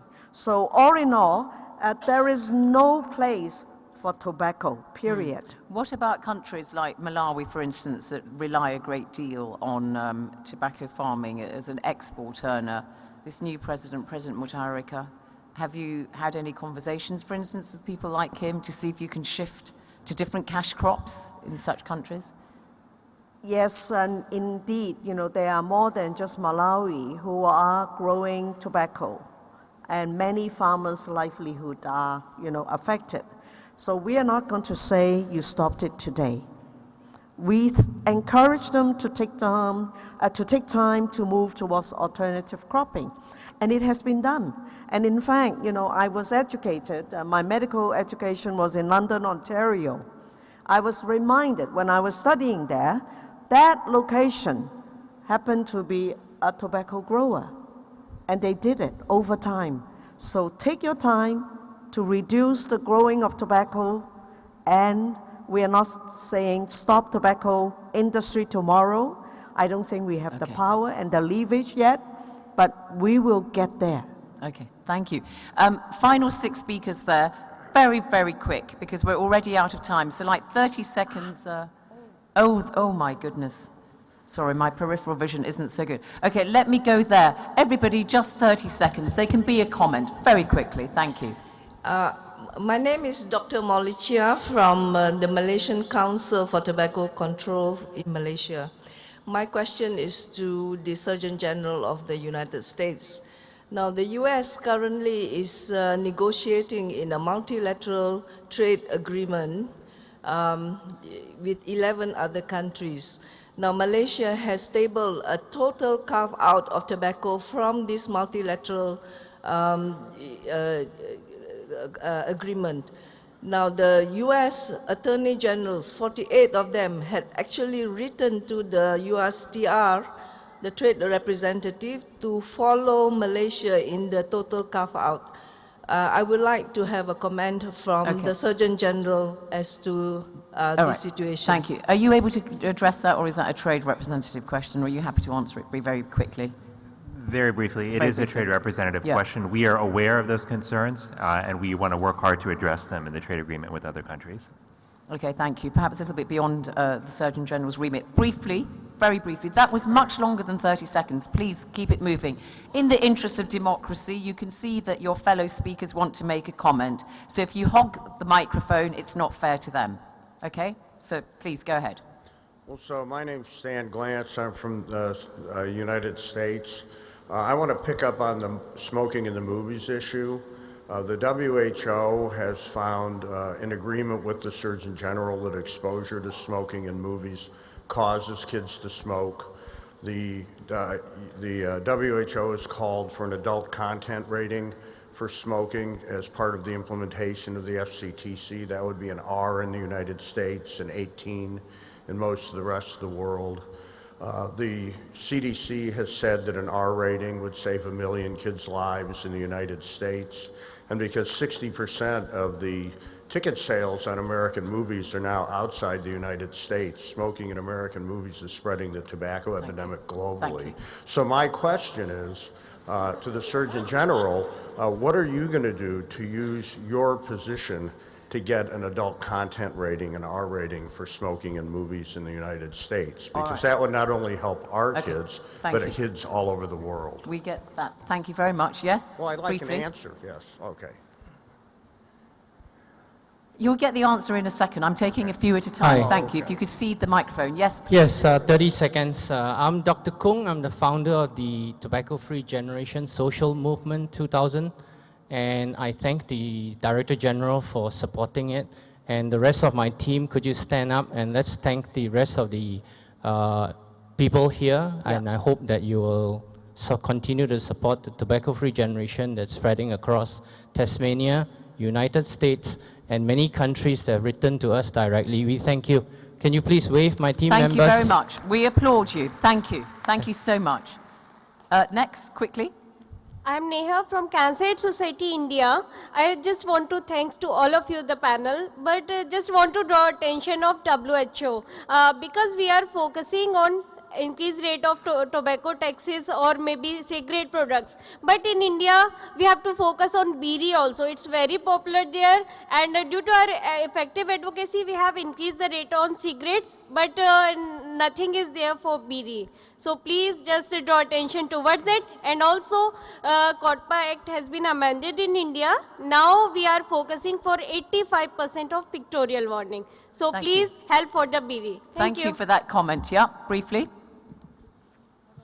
I'm Anne Shrofnagel, a medical student from the US, and my question is for the health minister from Turkey on how you create the political will to make all the changes that you did. Thank you. Yeah. I'm Dr. Ramesh from India. My question is that till now I don't know what is the beneficial effect of tobacco. Then why we are growing this death in our fields? Why we cannot, our government cannot put ban on the cultivation, although there are alternative, and if we put the ban, then automatically all the farmers will opt for some other alternative crops. Thank you. Okay, I think I got that one. Yeah. I'm Sabah Qasim, originally from Yemen, based in United Kingdom, Queen Mary University. My question is directly to Joanna about how can we establish and keep it sustained a surveillance for tobacco control in a country is not facing only resources limitation but social upheaval. And my example is the Yemen, where the level of tobacco use is 70% and it is embedded within the culture of cat showing. And cat is amphetamine-like leaf is used by Yemenis and many people in the Middle East, including some Jewish originally from Yemen, using it now in Palestine as part of their culture. But the tobacco embedded within this culture. Okay, thank you. Thank you. Final two. My name is Dr. Wadad Al-Maydour. I am the focal point of tobacco control in UAE. I have a small comment and one small question. My comment is that we are very honored to have great leaders here. And as we say in this small country, but we have a great achievement that hopefully with this conference we're going to have a great resolution and everything inshallah will going to be better. My question is, we face obstacle when we are going for plain packaging and so on. So can we have more and more, I'm asking Dr. Margaret Chan, can we have more cooperation between the WHO and the WT to facilitate and reduce these obstacles, please? Okay, final one. I'm Monica Arora from India. My comment is in response to DG's comment. At WCTOH, ma'am, you would be pleased to know that we have about 70 youth from 40 countries who have adopted the theme of no more tobacco in the 21st century, which is to ensure tobacco-free future generation. One recommendation from the group has been if we can bring a group of experts and youth to develop a scientific framework and have a unified approach with capacity building resources provided to countries to assist the government to implement no more tobacco in the 21st century. Okay, thank you very much indeed for those comments on the floor. Okay, panel, if you could incorporate your own answers to some of those points that we heard from the floor in your closing statements. If I just remind you of some of the points that emerged, there was the question about, is there too much scaremongering, talking to people about imminent death? And that doesn't appeal particularly to young people, perhaps focus more on health and well-being. A specific question to you about whether you could seek adult rating content for films which feature smoking. A direct question to you, Minister from Turkey, about how you generate the political will to actually, implement the measures that we've talked about. Dr. Chan, in particular to you, about what kind of cooperation you can have in encouraging greater, plain packaging. And I think that pretty much is it. And, in your final points as well, if you just talk about, when we can perhaps see a smoke-free generation. Is a world without tobacco use in all its forms, in particular the lady who mentioned the use of cat in Yemen and the fact that it's deeply embedded in cultural traditions. So it's not just the smoking of the cigarettes, but also that kind of tobacco use. So I'll go in that direction. Johanna Alston, thank you. So just quickly, we heard a lot about youth and tobacco, and starting with Robert Beaglehole and on to the last speaker, and I think that's a central piece. Youth and tobacco should be related to the Sustainable Development Agenda, which is being negotiated, the new SDGs to replace the MDGs. Starting next year, let us use youth to build that long yearned for social movement around NCDs in general and tobacco control in particular. Engaging youth has been a fantastic way to drive engagement in tobacco control. So I think, again, that's just social media, youth. And on the question about Yemen, from the one from Yemen around surveillance, it's a difficult question to answer, but there are some innovative solutions. I'd be happy to address them one-on-one at the coffee break. Thanks. Dr. Murthy, and of course I think there was also the point about how you need resources for surveillance, and not all countries have that, of course. Mm-hmm. Yeah, so just to address a couple of questions our delegate from Gambia had asked about what kind of messaging we use. We have found in the United States as well that solely relying on fear-based approaches isn't always effective. That in addition to telling people to run away from the disease and death that comes from tobacco, we need to give them something to run toward. We need to enable them to see that strength, vitality, that inspiration and, in fact, control can come when they relinquish tobacco and say no to it. And we're working to incorporate that in our messaging as well. With regard to the movies, as I mentioned, we are actively exploring different strategies to work with the industry and others to reduce the presence of smoking in the movies. We have noted in past reports that an R rating would in fact significantly decrease the number of children who smoke and as a result die from tobacco-related disease, but we are actively exploring options to work with the industry. And finally, I will just say that from our perspective, there is no silver bullet to eliminating tobacco-related disease. This is a multi-pronged effort that we've all undertaken because it takes multiple channels to actually solve this problem. But we do believe that we can get to a world where we have zero tobacco-related deaths. That is it's our vision, that's our hope. We don't know how many years it'll take to get there, but we are certainly committed to working on this issue with all of you until we do.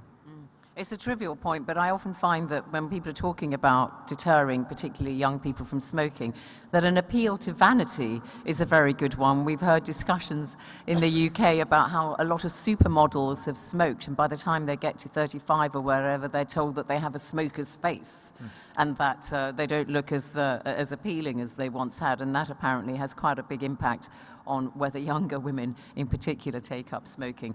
But Dr. Mehmet Muezzinoglu, there are a couple of questions to you about the resources perhaps that you need for surveillance and also how you get the political will.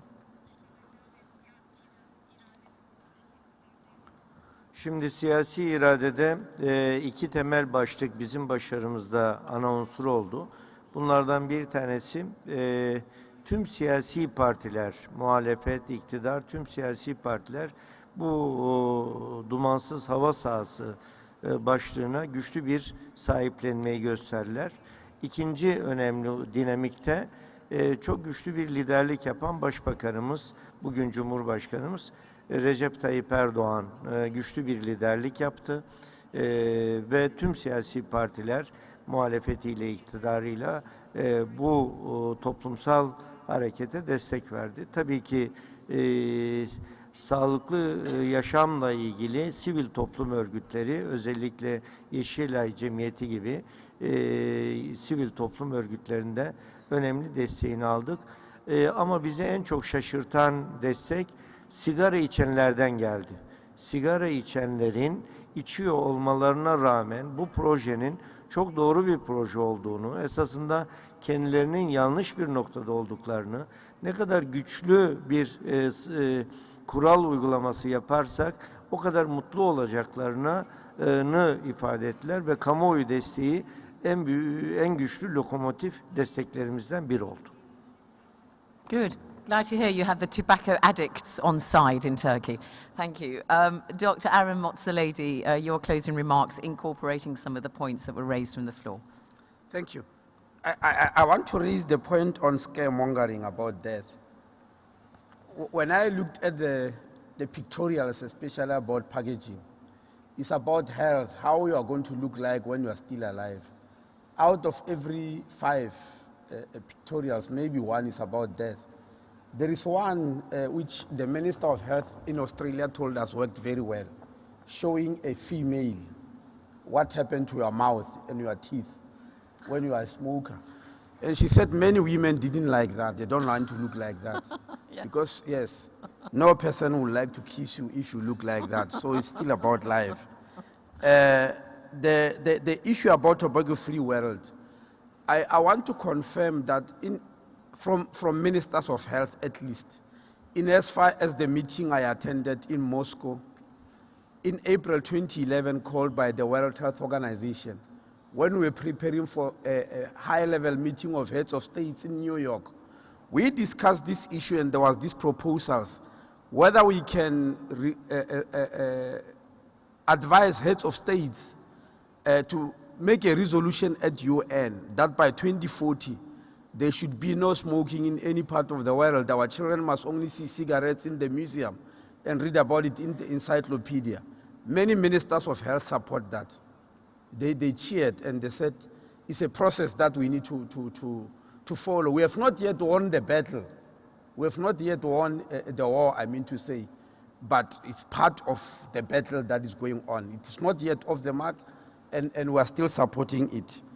The last issue, there was a plea for Dr. Margaret Chan. She's going to answer that. I'm not answering on her behalf, but I'm answering as a minister, of cooperation between WTO and WHO in terms of trades. I want to say it's member states who must take this stand, not WHO and WTO. If all member states, yes, we can guide them. I'm saying WTO has got power, yes, I know. But if all countries from tomorrow pass legislation about plain packaging, I don't think there's much that WTO can do. So it is us member states who must do that. And I'm calling over my fellow ministers that let's all our parliament pass law about plain packaging. WTO will do nothing about that. Okay, thank you. Dr. Margaret Chan, final point. And I think I'm right in saying that only 24 countries worldwide have actually completely banned advertising, sponsorship and promotions by cigarettes. So you've still got tobacco. You've still got a long way to go. So if you could just give us your closing remarks, but I wanted to just add this to you. The logical conclusion of what you say, if you want a tobacco-free world, is do you want to see tobacco become an illegal product? Because that arguably is the only way you're going to get a truly tobacco-free world. Well, Saina, thank you so much for moderating this excellent session. Before I make comments, we should not forget her contribution, right? Thank you. Number one, it is very clear that there is still a lot of work to be done. We are not there yet. However, the road to a tobacco-free world is in sight. And let me make 3 points, very positive points. Number one, if you recall the MDGs, which will finish this year, it did not include NCD. For the Sustainable Development Goal, one of them would be health goal. NCD is included in there. And I want to thank all of you.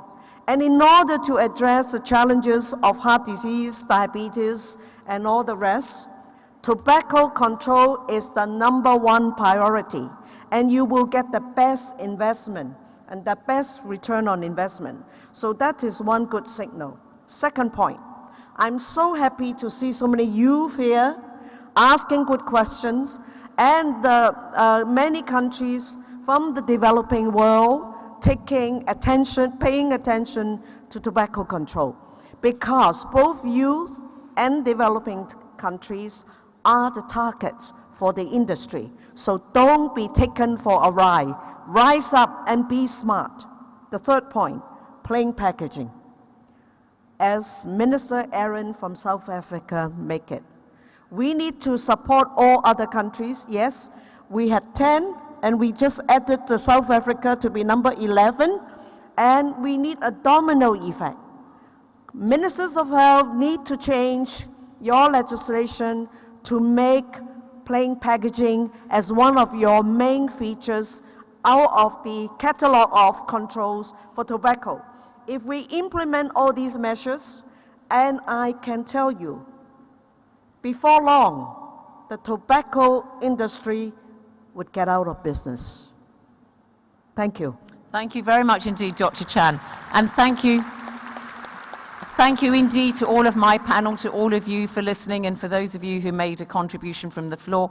We've heard it all today about the merits of having a football-playing, sports fanatic Prime Minister, now President in Turkey, getting behind the initiatives there, about the tobacco industry going out of business, Hollywood's role, and also, ladies, if you want to be kissed, make sure your mouth is tobacco-free. That's the tip from South Africa there. It's been my great pleasure to be with you. I hope you enjoy the rest of the conference. I won't be with you, but thank you very much indeed, and thank you to our hosts here in Abu Dhabi. Thank you so much. Goodbye.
Okay.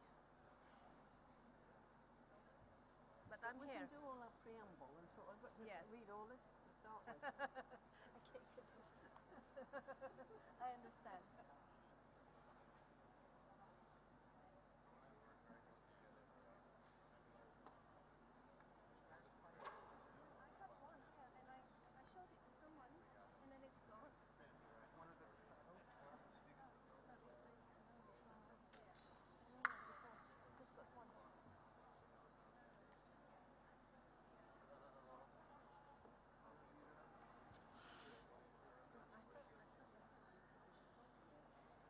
From seating at the introduction.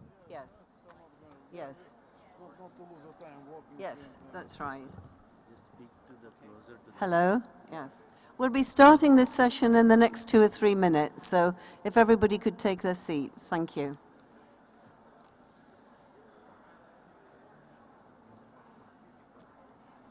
This is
I'm giving the bios at the beginning.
Can we please have the video?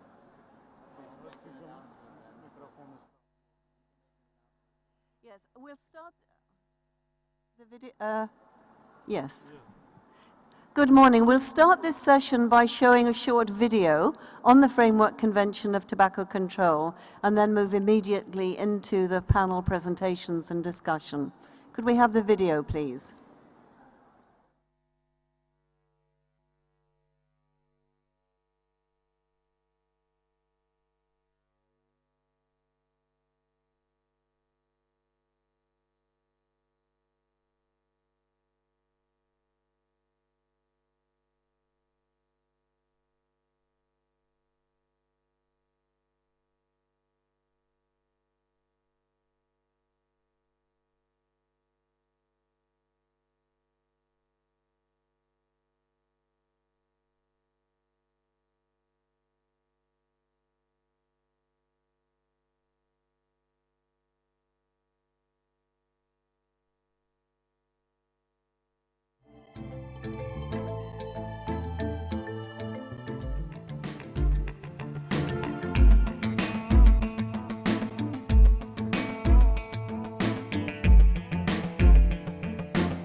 I wish to happily report that we actually have adopted the guidelines for the implementation of Article 6 of the WHO FCTC.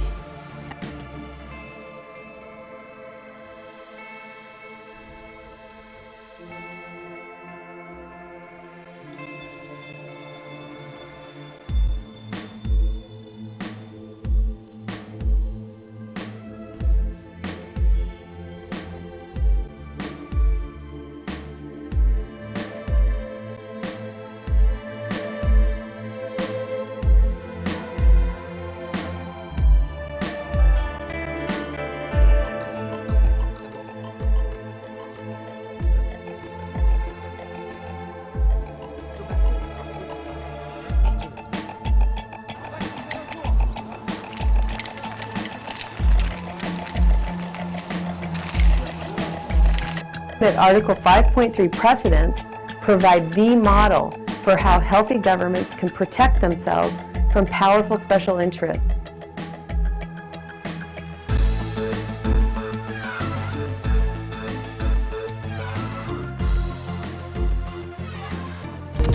No smoke revolution. No smoke revolution. No smoke revolution. No smoke revolution. No smoke revolution.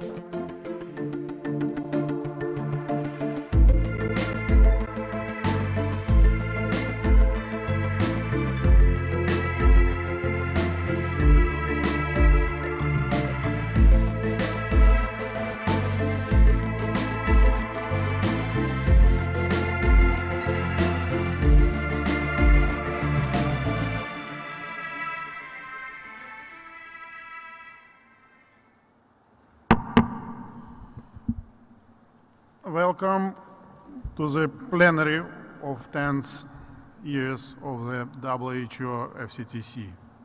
In this session, we will try to review history and achievement of 10 years of WHO FCTC. This is the first international public health treaty, and we provide example of strong achievement in implementation of the WHO FCTC. We are going to highlight contribution by key actors towards assisting the party to convention in their implementation efforts. We are going to share the vision of the future development of the convention. Now I'm going to hand over the floor to my co-chair, and Judith, maybe you can introduce all our panelists. Thank you very much, Dr. Chesnov. I'd just like to explain the format of this plenary. We'll have 6 presentations. We've already seen the video, and then if we have time, we'll have some discussion amongst the panelists. But this session will not be able to take questions from the floor due to lack of time. Our 6 speakers are, speaker number 1 is Vera da Costa El Silva, who is the head of the Secretariat Convention. Our second speaker is Dr. Arthur Quioro, who is the Minister of Health from Brazil. Welcome. Our third speaker is Dr. Dmitry Kostanevikov, who's the Deputy Minister of Health of Russia. Our fourth speaker is Dr. Douglas Betcher, who's the Director of the Department for Prevention of Non-Communicable Diseases in WHO. Our fifth speaker is Douglas Webb, who is a social scientist currently based in New York with the United Nations Development Programme. And our final speaker is Mr. Laurent Hubert, who is the Director of the Framework Convention Alliance. So these are the speakers that we have lined up today. So I'd like to start off by giving the floor to Dr. Vera Luisa da Costa El Silva. Dr. Silva, you have the floor.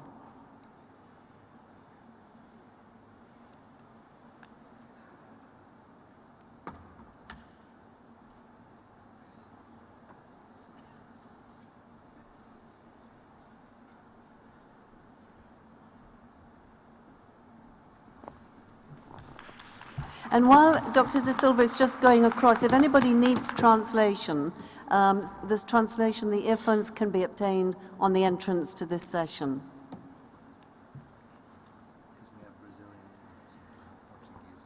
Good morning. Good morning to all, and let me start thanking the panelists and the Honorable Minister of Health from Brazil, from the Russian Federation, friends from WHO, from sister organizations, and from the civil society, and a special thanks to Judith Mackay for joining us in this panel. And we have all the reasons to commemorate the 10th anniversary of the treaty.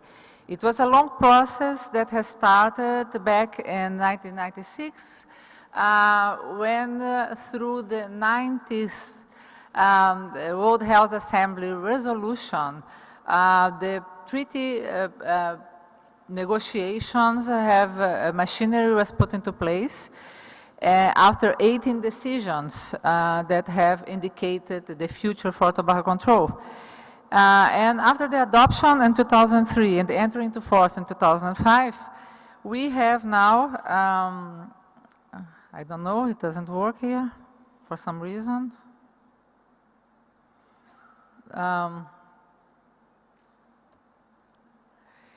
We have now 179 countries in the European Union, comprising 90% of the world population.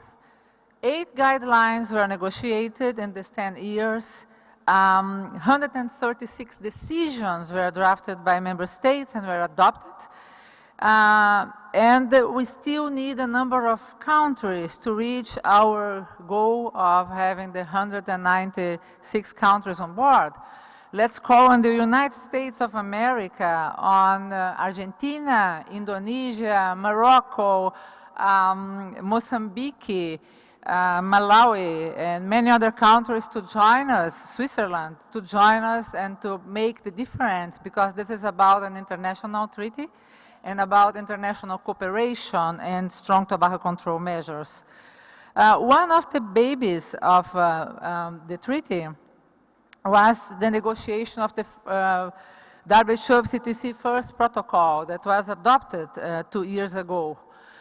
We need many midwives here just to make the baby transform into an international law, make the baby born. So join me in just getting parties ratifying or acceding to the WHO first protocol, the protocol to eliminate illicit trade on tobacco products. Furthermore, many activities have been put into place. According to parties' reports, 80% of parties have adopted or strengthened their tobacco control legislation after the ratification of the treaty. Most very much demand-oriented, demand reduction measures, with still the supply side needing some effort from parties. Time-bound measures were among the most implemented by parties, and here we have very good examples of champions. on Article 8 with Ireland just opening the doors for the full smoke-free places. With Article 11 with Canada, followed by Brazil banning misleading descriptors in 2001, just setting the scene. And with Australia, just adopting the first plain packaging laws in the world. And the display bans just being established for the first time by Iceland. But this has all came into effect after the machinery to negotiate the treaty was established and after tobacco control became a strong priority by the different parties. The WHO Secretariat has worked a lot hands in hands with the WHO, especially the non-communicable diseases cluster with the friend Oleg Chesnov and his team in supporting parties in the implementation of the treaty, and we have undertaken many needs assessment missions and working and supporting the reporting process and just moving on the agenda. The impact of the WHO FCTC on smoking rates will still be determined by different studies. We will have an impact assessment exercise as part of one of the COP decisions. But this graphic from the World Health Organization study, from the World Health Organization, shows that the treaty is making the difference. The treaty provisions, when put in place and when properly enforced, they really lead to the reduction on consumption, what means a reduction of tobacco attributable mortality and death. And this is a cake that was prepared by the Americas regions of WHO, representing that we have lots to commemorate, lots to celebrate, and to say happy birthday to the treaty. So join me in wishing to the treaty that is getting into the teenage time, just to be more strongly implemented by many countries. But we still have many challenges. The tobacco industry is the first, the tobacco industry is the second, the tobacco industry is the third. It is by far the most reported challenge by parties. And we have seen already this morning the many discussions about this. Just trade agreements, trade investment agreements, using movies, targeting women and children, and globalizing their products to new markets, new products in new markets and old products in new markets. And here I'm talking about electronic nicotine delivery systems, I'm talking about water pipe, BDs, Kretex that are, and smokeless tobacco that are widespread around the world. The treaty has a response to this. The Article 5.3 established very clearly and the guidelines on how parties should react to the interference of the tobacco industry. But we have still pressing questions and pressing actions in some areas, like how do we go about the state-owned tobacco companies? Are parties really establishing a firewall between tobacco regulation and the state-owned tobacco companies? The second question, are tobacco growing countries tackling the public health epidemic without compromising with the tobacco agribusiness? So these two questions, they show the importance of addressing the supply reduction side of the treaty, and for us to look, to go one step, to move one step forward, even just considering that we have in many cases already implemented some demand reduction measures. So this is also the case of the protocol to eliminate illicit trade in tobacco products. It ought to be law. Join us for the World No Tobacco Day 2015. That is going to be about implementing strong measures to against the illicit trade of tobacco products. And I'm talking about tobacco products because virtually all tobacco products, not only cigarettes, are illicitly traded. So alternative livelihoods and protection of environment impact should be something that we should also pursue from the point of view of implementing the policy options and recommendations established by the COP. We should have a vision for the future, always, and we have seen many countries already coming up with some calls for free generations, for calls for an end game on tobacco products. And I would like to just to borrow a quote from my dear colleague Robert Bigelhol, that the world where tobacco is out of sight, out of mind, and out of action, yet not prohibit, is achievable in less than 3 decades from now. And I think that this is something that we should pursue. Just have the goal of have less than 5% of prevalence, join the NCDs global targets, and go for the 30% reduction by 2025, and really transforming the world in a better world. So these are some phases that are behind the implementation of the treaty and of the treaty process, making process. And I hope to see you in the next World Conference of Tobacco Health with many more developments.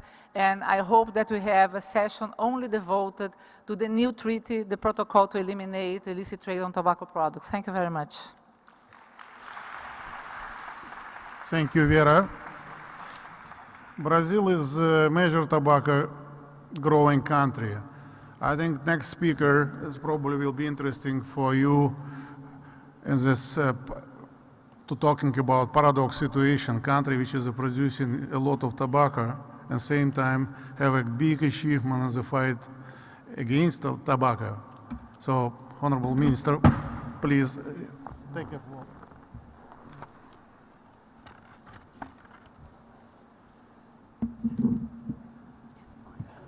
You're in time.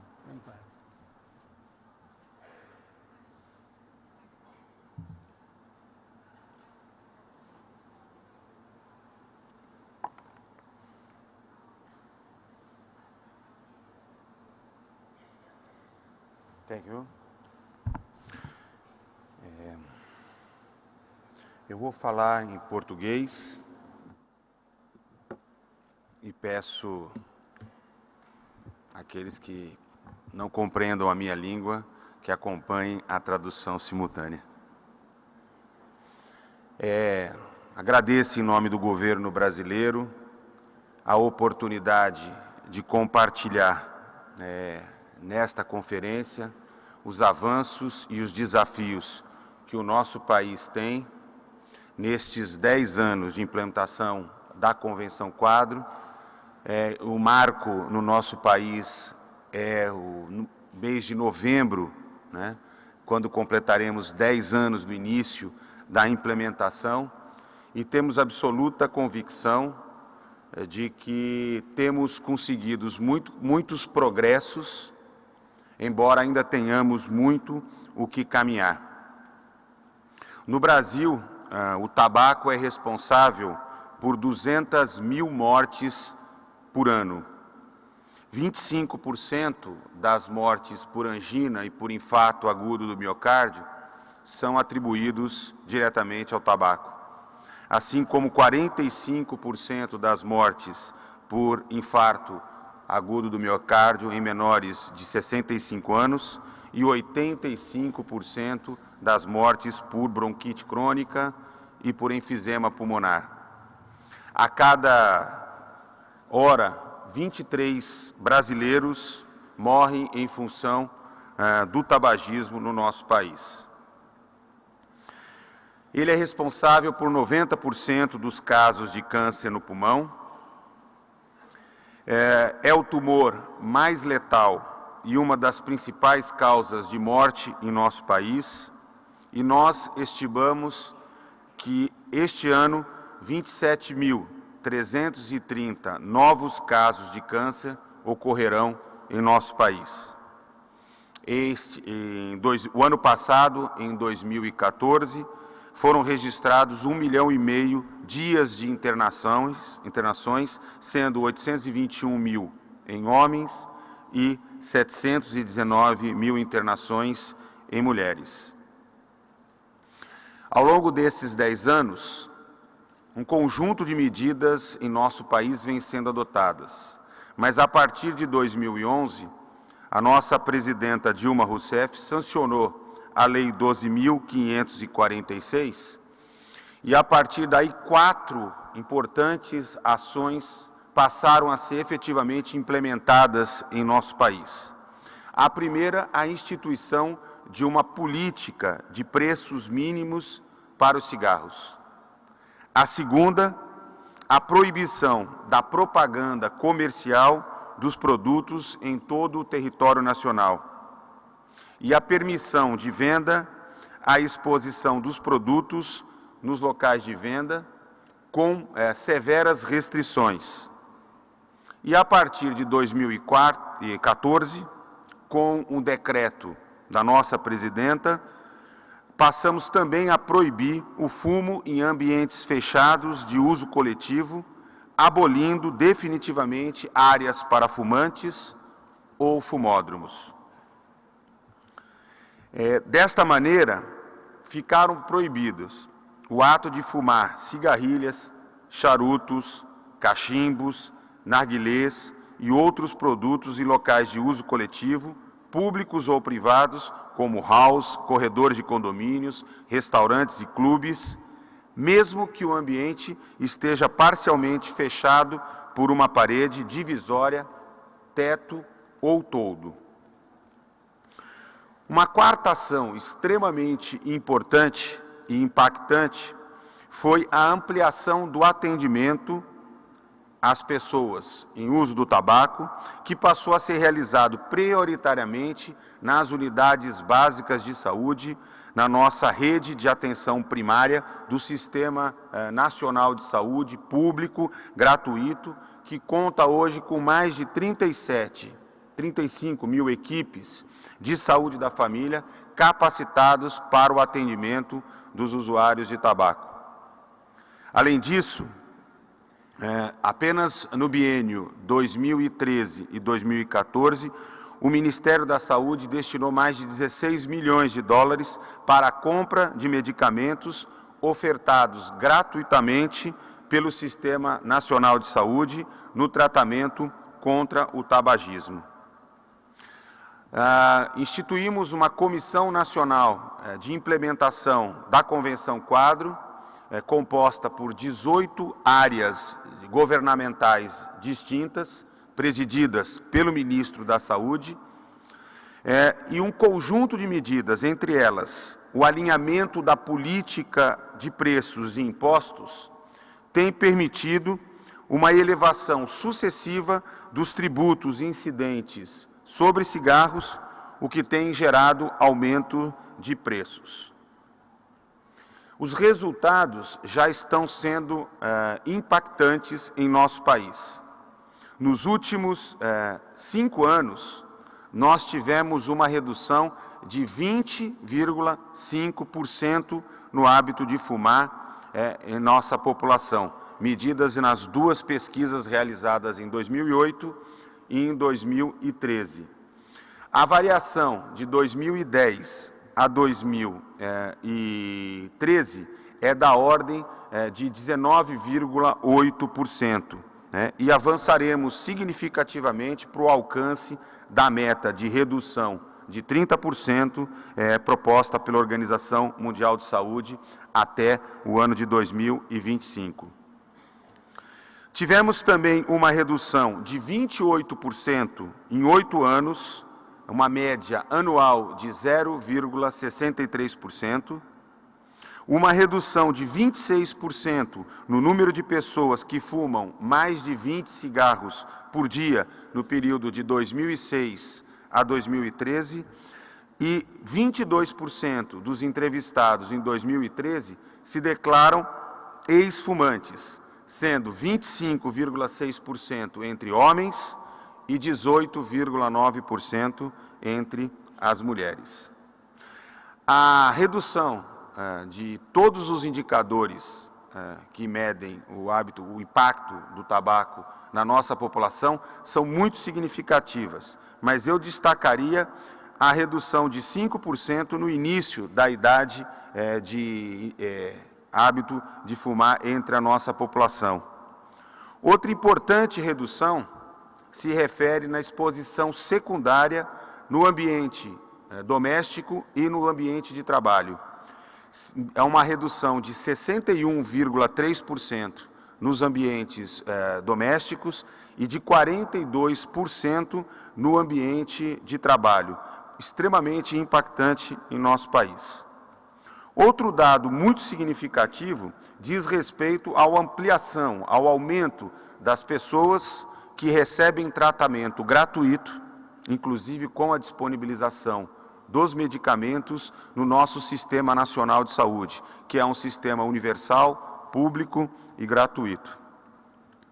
Desse jeito, o Brasil vem produzindo avanços muito consistentes na política de controle de tabaco e nós esperamos, efetivamente, conseguir alcançar as metas propostas pela Organização Mundial de Saúde. Este é o nosso desafio, mas, acima de tudo, é o nosso compromisso.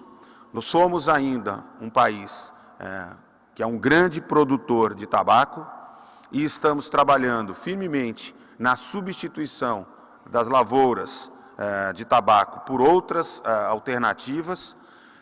Vamos implementar as medidas de controle de comércio ilícito e daremos continuidade ao processo de enfrentamento com uma política nacional de controle do tabagismo, que é uma política governamental, mas, acima de tudo, é uma política que hoje envolve e compromete toda a sociedade brasileira. Muito obrigado.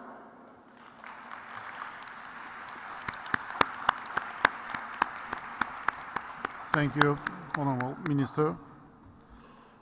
Dmitry Vyacheslavyich Kostennikov, Deputy Minister of Health, Russian Federation, please take the floor.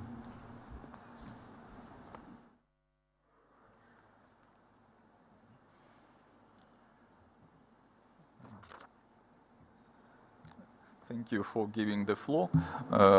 Good morning to all my colleagues and for all participants of the 16th World Conference on Tobacco or Health. I am pleased to share with like-minded people our experience in implementing the WHO Framework Convention on Tobacco Control through the adoption of comprehensive national legislation on the consumption, sale, advertising and promotion of tobacco. Many of you could see for yourself the impact of tobacco control law had in Russia during COP6 in Moscow, and I'm glad to see on this conference many familiar faces. Russia joined the Framework Convention in 2008. At the beginning of our journey, we analyzed the situation.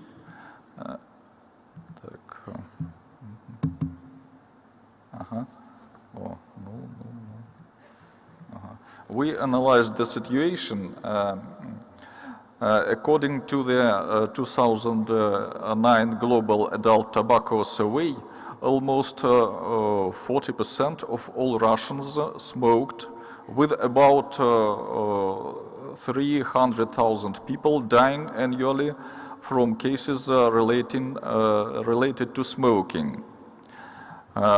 We can now say with certainly that FCTC measures as encoded in our national law work. Since Russia became a party of FCTC, We have introduced a ban of smoking in public places, the workplaces, a total ban on tobacco advertising and promotion, requirements for graphic health warnings on tobacco packing, a complete ban on open display of tobacco in retail outlets, and ban on the sale of nasvai. Russia has been increasing taxes on tobacco products and plans to continue their gradual increase. The marketing efforts of tobacco companies are considerably weakened. We also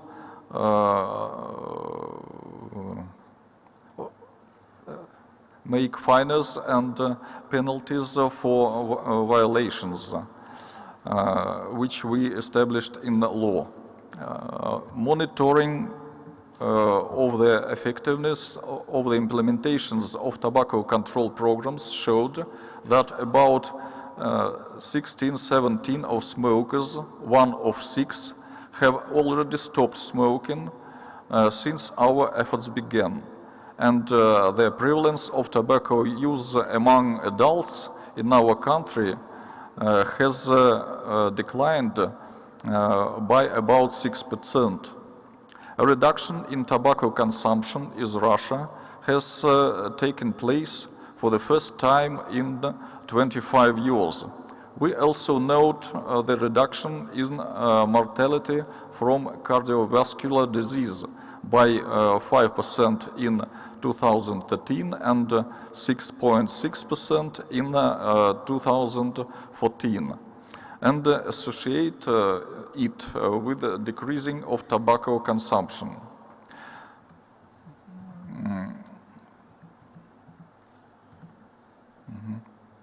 Thanks to these measures, the entire Russian population is protected from secondary smoking in the public places. According to additional compliance monitoring, 96% of catering establishments comply with the smoke-free provisions.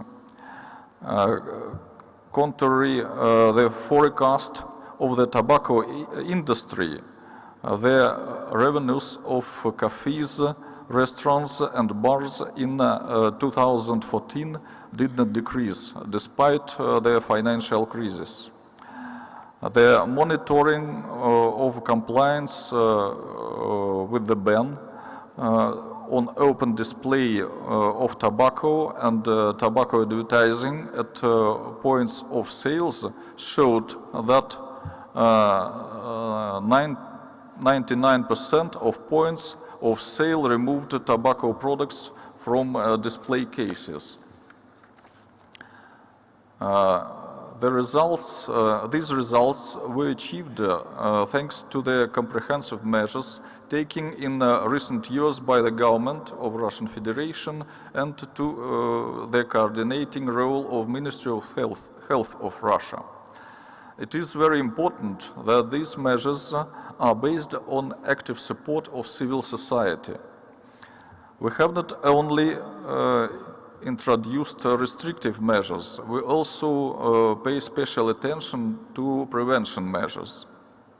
Currently, over 500 health centers have been opened for citizens to get professional help in quitting smoking. A national quiet line has been established. So far about 1 million people have called. Some of them have entered into long-term monitoring program and agreed to further work with specialists to treat their tobacco dependence. Among those who come into the program, about 40% quit tobacco consumption. It is a fairly high figure for remote methods of counseling. The Minister of Health constantly broadcasts special television projects on healthy lifestyle and smoking cessation. The education of the population about the dangers of tobacco use is continuously carried out. Currently, we have developed a series of public service announcements which will be able to use through the country. We have also developed a set of informational materials to explain the law, including instructions on where smoking is and is not permitted, and how citizens can report violations. In 2012, we started to place a pictorial graphic health warning on cigarette packages, which have shown their effectiveness. According to a survey conducted on Year After, we introduced the pictorials. About 9% of women and 8% of men started they are smoking less due to the graphic visuals. The second wave of tested images will be launched soon. In addition, Russia intends to join the protocol to eliminate illicit trade in tobacco products. We are currently preparing the documents for joining the protocol. We do not intend to weaken the tobacco control legislation. We plan to continue to implement policies to fight against the tobacco epidemic and to be a model of strong, effective tobacco control for our neighbor countries. It should be noted that the success or effectiveness of these measures directly depend on their simultaneous implementation in other countries. For example, in Russia, smoking is prohibited in all transport hubs, including airports. However, many countries have not banned smoking in airports, as we are constantly reminded by the tobacco lobby. We would like to encourage other governments to apply a uniform approach to implementing FCTC. We are grateful to Convention Secretariat, to the World Health Organization, and to the international community for your support and assistance, which helped us so successfully realize the FCTC in our country. In conclusion, I would like to thank the conference organizers for their hospitality and the opportunity to share our experience with the world's leading experts on the issue of tobacco consumption. Thank you for your attention.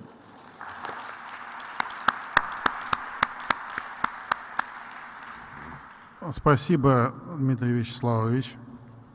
Our fourth speaker, Douglas Batcher. This name is quite well known by global tobacco control movement, and Douglas, I think it's very important to highlight how we in WHO Secretariat supporting to convention and to implementation area. Thank you and good morning again, colleagues, ministers. Great to be here. During the negotiation of the WHO Framework Convention on Tobacco Control in the early part of this century, I remember feeling like we were on the verge of making history, and today it is clear that we did. The FCTC acted as a catalyst for global tobacco control movement, as we've already seen in the early phases of this conference. In particular, before the convention, we knew relatively very little compared to what we know today about, for example, global, regional, national tobacco use, prevalence, and the results of intervening effectively with what we now call the empowered demand reduction measures, which lie at the heart of the WHO Framework Convention on Tobacco Control. So metaphorically, I want to sort of look back in the rear view mirror and see where we were before the Framework Convention negotiations, which started in year 2000. And what we knew then? Well, we certainly knew that tobacco was a killer product. We knew that the industry was working relentlessly, as they do today, to keep consumers in the dark. And we knew that the epidemic was going global and needed a global response. What data were available? Well, in 1999, the World Bank issued the Curbing the Epidemic. It was a groundbreaking publication. It provided the basis for the demand reduction measures, which lie at the core of the Framework Convention in Articles 6 to 14, and what now we call Empower as our technical assistance package in WHO. But what it didn't have was a full database of country tobacco control profiles. And also, we know that the World Bank report, even though it was a great motivator, a powerful foundation for intervention, providing the evidence-based interventions, demand reduction measures, to bend the deadly trends of tobacco's death and destruction, but the evidence from developing countries was rather limited. And the revolutionary publication by Judith Mackay in the pre-FCTC issue, the Tobacco Atlas, which in fact is going to be launched again today, the next iteration, just a snippet from the Atlas in 2002 that refers to 2000 data on smoke-free places. It was a different world then. We didn't have one country in the world that was completely smoke-free. But the FCTC acted as a catalyst, a very strong catalyst. During the negotiations, Canada became the first country in the world to introduce pictorial health warnings covering 50% of packaging. Ireland became the first country in the world to introduce a national ban of smoking in all workplaces and indoor public places. The FCTC put in place the necessary framework to encourage countries to move forward on tobacco control. So what do we know now? WHO in 2008 launched the WHO report on the global tobacco epidemic, which tracks the status of the key demand reduction measures of the Framework Convention, which map out this way. The key articles at the center of the treaty mapping out to the Empower measures. So what do we know now? Certainly a sea change of data, change as a result of the FCTC and the momentum the FCT created. We know precisely how many countries and percentage of the world's population are covered by a life-saving Empower measure, which lies at the heart of the Framework Convention. For example, in our 2013 report, 2012 data showed that 2.3 billion people, 92 countries, 1/3 of the world's populations are covered by at least one Empower measure at the highest level. That was an increase of 1.3 billion since 2007. Now looking at the maps and breaking down each of the measures, Dr. Chan, who was on the podium this morning, says what gets measured gets done, and conversely, what doesn't get measured often doesn't get done. 2.8 billion people in 2012 in 54 countries, 40% of the world's population, were covered by effective tobacco use surveillance systems. Protecting people from tobacco smoke. The countries in blue are the countries with the highest level of achievement. 1.1 billion people, a huge leap from 2004 when Ireland became the first country. 1.1 billion people in 43 countries, 16% of the world's population are covered by a complete smoke-free legislation. Going on to offering help to quit. Again, 1 billion persons in 21 countries, 15% of the world's population. Again, the countries in blue with appropriate cessation support. Warning about the dangers of tobacco. Again, a major change from 2001. One country, Canada. Now, in 2012 data, 1 billion persons in 30 countries with those strong graphic warnings over 50%, covering 14% of the world's population. Enforcing bans on tobacco advertising, promotion, sponsorship. This is the battleground with the tobacco industry. We are making progress, but yet we have a long ways to go, and all these measures, in fact. In 2012, 700 million people in 24 countries, 10% of the world's population, were covered by complete comprehensive bans on direct and indirect advertising. And the most cost-effective measure. We know that raising taxes and prices is the best way to draw down, push down tobacco use. Not enough yet. 500 million people in 2012 were covered in 32 countries by taxes accounting for 75% of retail pack price. But what we know in the FCTC era now, we have country-by-country data to discern the level of progress reaching the Empower measures up to the highest best practice levels. And this is really a testament, a measure of the FCTC's success. As we heard this morning, Turkey was the first country in the world to have a perfect score. Look out for July 2015. WHO will be launching the next WHO report on the global tobacco epidemic, focusing this time on taxation, with a full updating on the Empower indicators for all the countries in the world, mostly all, and comparable tobacco prevalence rates. We also, as a testament to the power of the FCTC, today, during this conference, we have launched for the first time comparable smoking prevalence trends from 2010 to 2025, based on over 1,000 surveys done by countries. 10 years ago, we didn't have 1,000 countries doing surveys. 1,000 surveys in countries, sorry. Good news, progress also, according to our report, is being made in bringing down smoking prevalence rates. But there's no room for complacency. The Lancet article published last week using WHO data shows that many countries are not on target to reach their non-communicable disease reduction targets of a 30% relative reduction by year 2025. We know we have the measures that lie at the heart of the Framework Convention. The Empower measures saved lives. This was an article published in the Bulletin of the World Health Organization journal last year, showed that 41 countries adopting at least one Empower measure between only 2008 and 2010 will save in the coming decades at least 7.2 million persons. Just quickly to close off, looking forward, 10th anniversary of the Framework Convention, where are we going? We've heard a lot this morning about really a paradigm shift. It was the high-level heads of state meeting of in September of 2011, only the second time in the history of the UN General Assembly when heads of state have convened to discuss a public health topic. And number one was that NCDs, including tobacco control, were set as a priority for the development agenda. And this was reiterated last year at a high-level ministerial meeting, again in the General Assembly, to assess progress 3 years later. Now, it's quite clear in the WHO Global Action Plan for Prevention and Control of NCDs, which provides the roadmap for implementing the high-level political declaration of the UN General Assembly heads of state. It includes a 30% relative reduction in prevalence of tobacco use. And I had mentioned that in this recent Lancet article, many countries are off course right now. They need to get on course. And certainly the core demand reduction measures at the highest level, the Empower measures, are going to be key to making that a reality.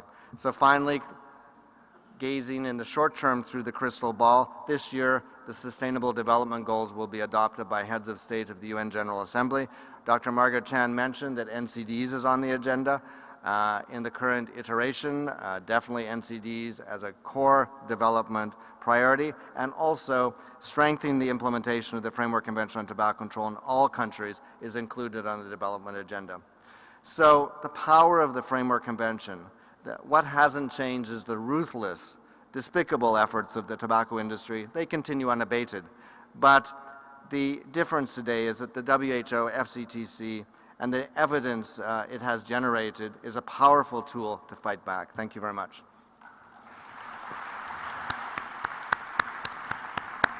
Thank you, Douglas. Next, our speaker, Doug Webb. I want to say that we are very appreciate, Doug, how you are working on the horizontal level on the between UN agencies, and the contribution of UNDP is very significant. Thanks, Dr. Chesnoff. Good morning, everybody. Honourable Ministers, WHO, colleagues. It's great to be here. Thanks for inviting me. I represent UNDP. I want to start by congratulating colleagues in the room and beyond for 10 years of persistence, dedication, and I would say real progress. But also want to stress that much work remains for us all, and that UNDP is committed to doing its part. Although this conference is on tobacco or health, tobacco control is at its heart a development issue, one that extends far beyond health, one that requires a coordinated, multi-sectoral and whole-of-government response. This is fundamentally the principal reason why the Conference of the Parties, the UN General Assembly, ECOSOC, and the Secretary General have repeatedly called upon the UN system, with WHO as the lead agency, to accelerate integration of the FCTC into countries' health and development plans.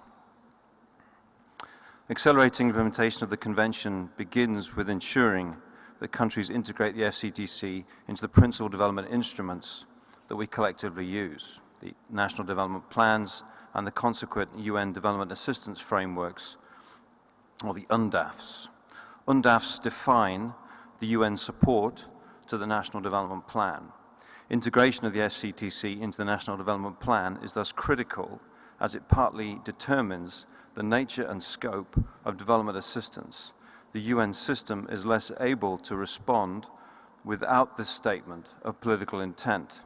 A National Development Plan that emphasizes the benefits of FCTC implementation also boosts tobacco control when countries make hard policy choices on domestic resource allocation.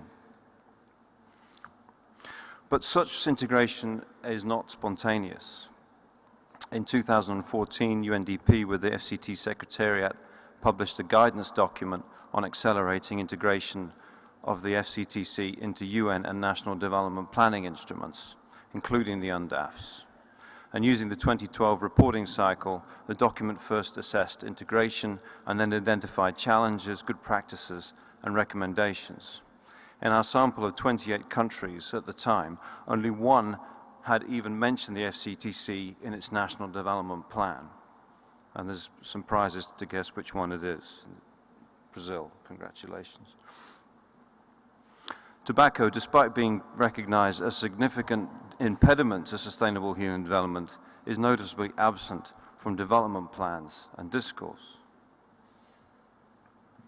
Tobacco representation in UNDAFs, consequently, only fared little better, as you can see, with 1/3 of our sample of UNDAFs referencing tobacco or the FCTC.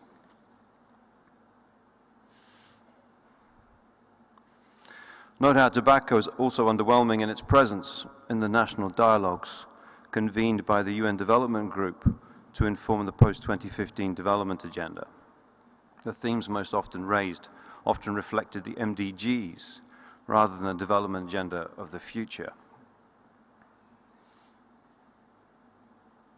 Similarly, in the web-based consultations and submissions, tobacco accrued only 1/10 the mention of HIV/AIDS.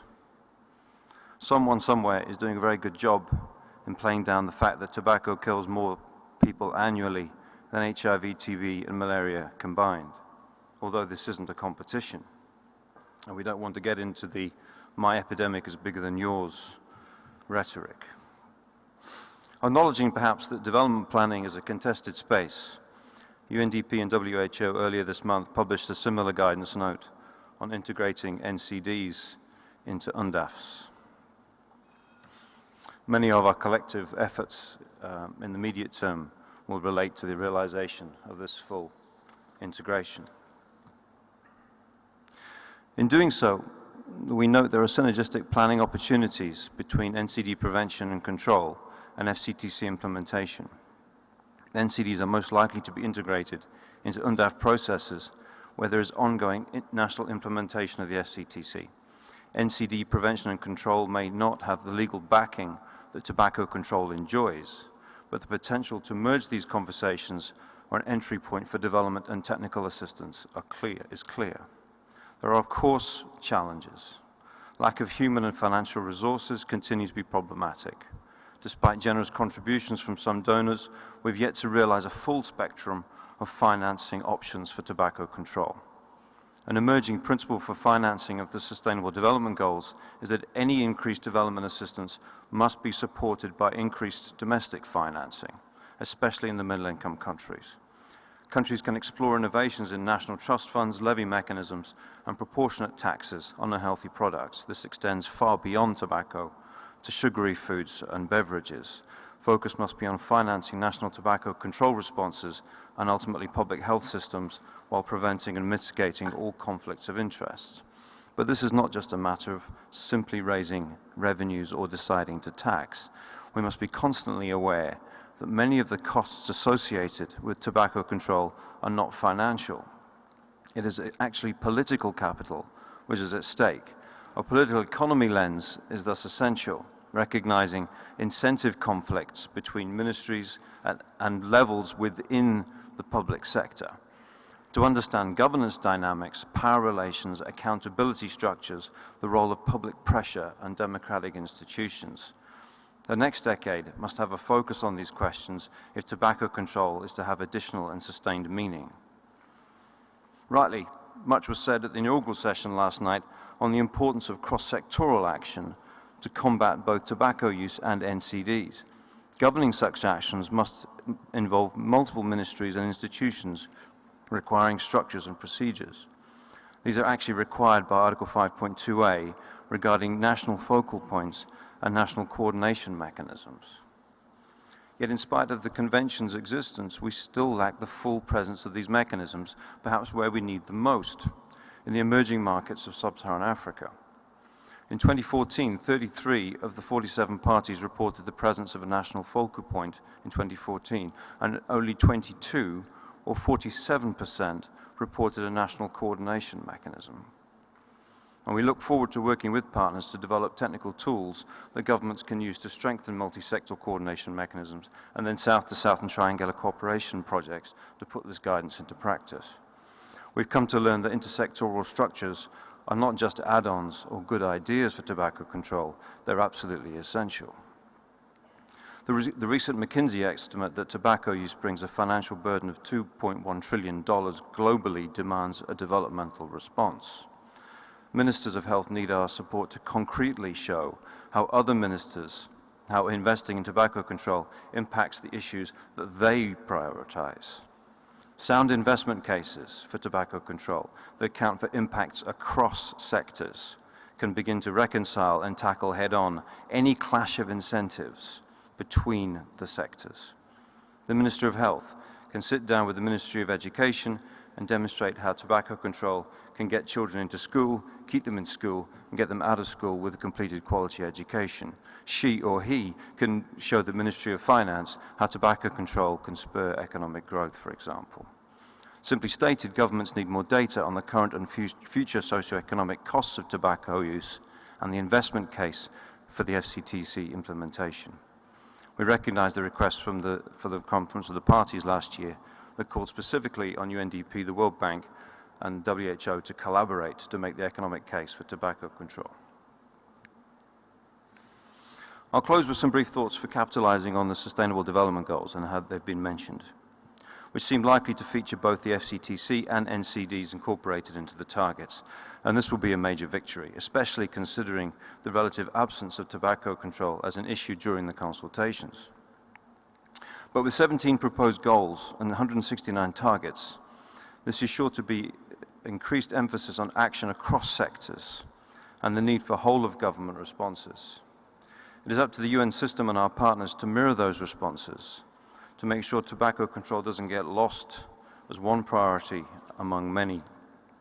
Our core strategy is to articulate the importance of tobacco control to other elements of the developmental agenda, to member states and the international community. We must link tobacco with inequalities, with urbanization, with maternal health, with improving education, with the Secretary General's vision to leave no one behind. Universal health coverage is an especially appealing entry point because it's not just being pushed by policy experts, it also has a groundswell of political and, I suspect, ultimately popular support. Implementation of Article 6 for example, can help make universal health coverage a reality, as well as tobacco control itself. Tobacco taxation may be the secret weapon that governments can use to finance the achievement of the health goal within their own sovereignties. So we're looking forward to the next 10 years of the FCTC. We must see the development agenda as an enabling environment, as an opportunity to be taken. But conditional for this work is ensuring that we have the governance mechanisms in place within countries to allow full understanding and ownership and ultimately the financing of the tobacco control agenda. Otherwise, it may be an opportunity that we'll lose. I thank you.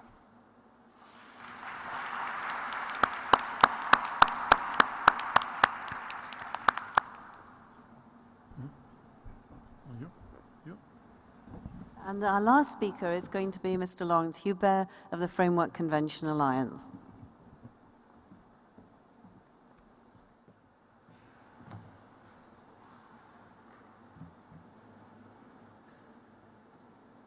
That's great.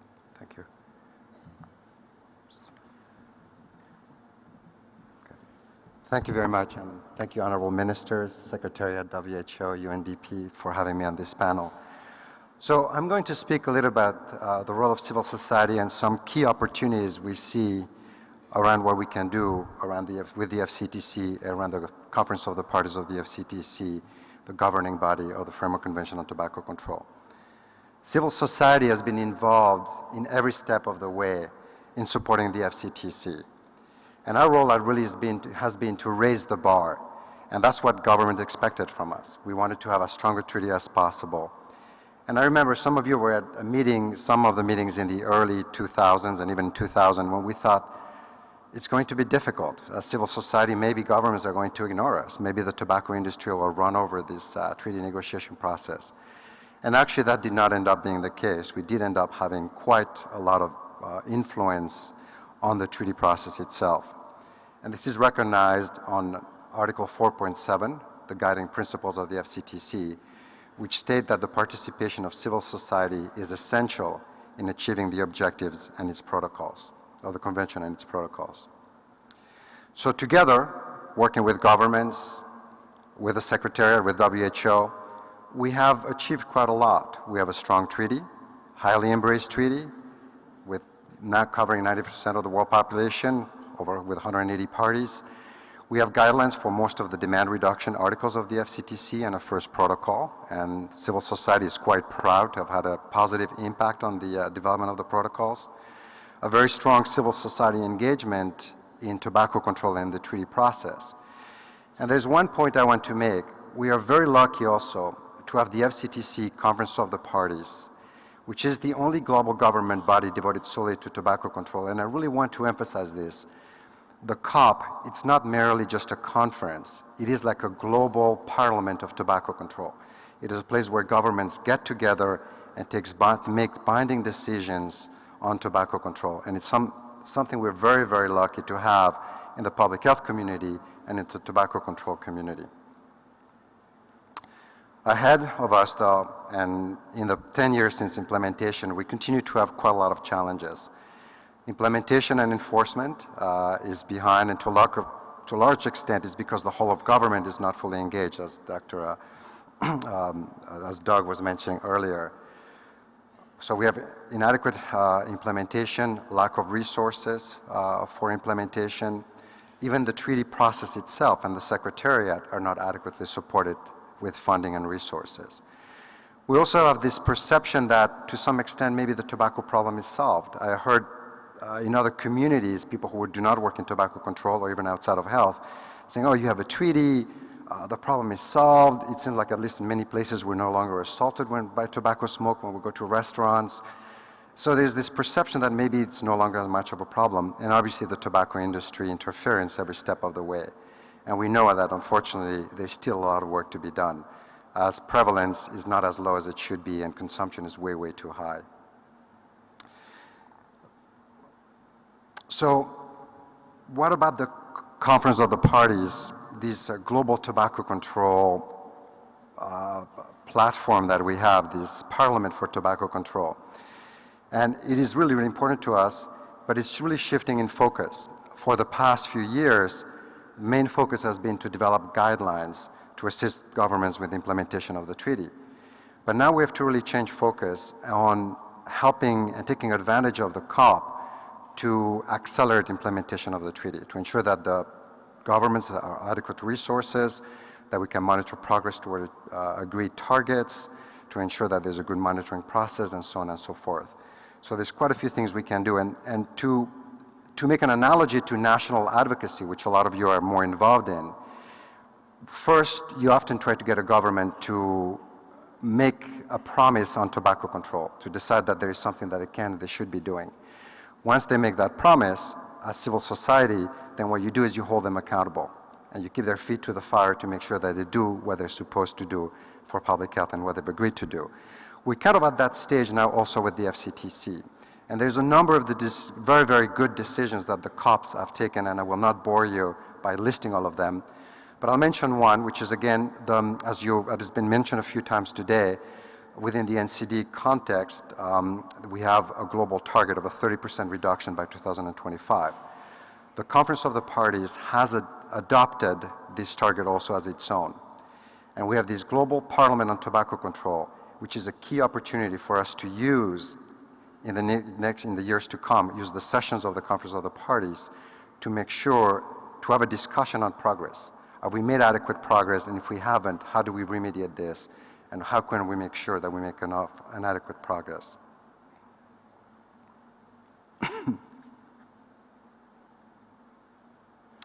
Something else I want to mention, I want to make sure, and it's been mentioned a few times, is we're very lucky that in the context of the Sustainable Development Goals, I will replace the Millennium Development Goals, the FCTC is mentioned as a means of implementation target.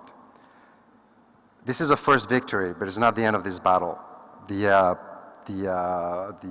full adoption of the Sustainable Development Goals will be in September.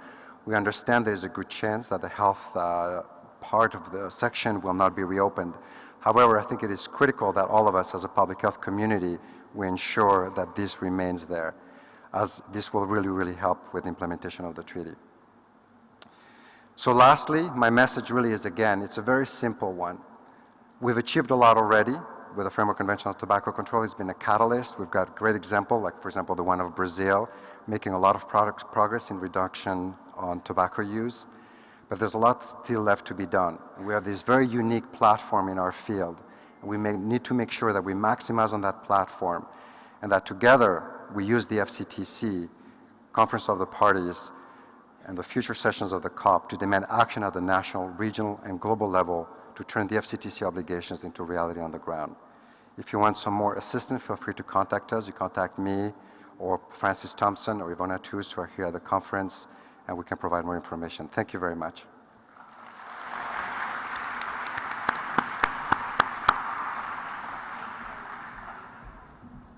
Thank you, Laurent.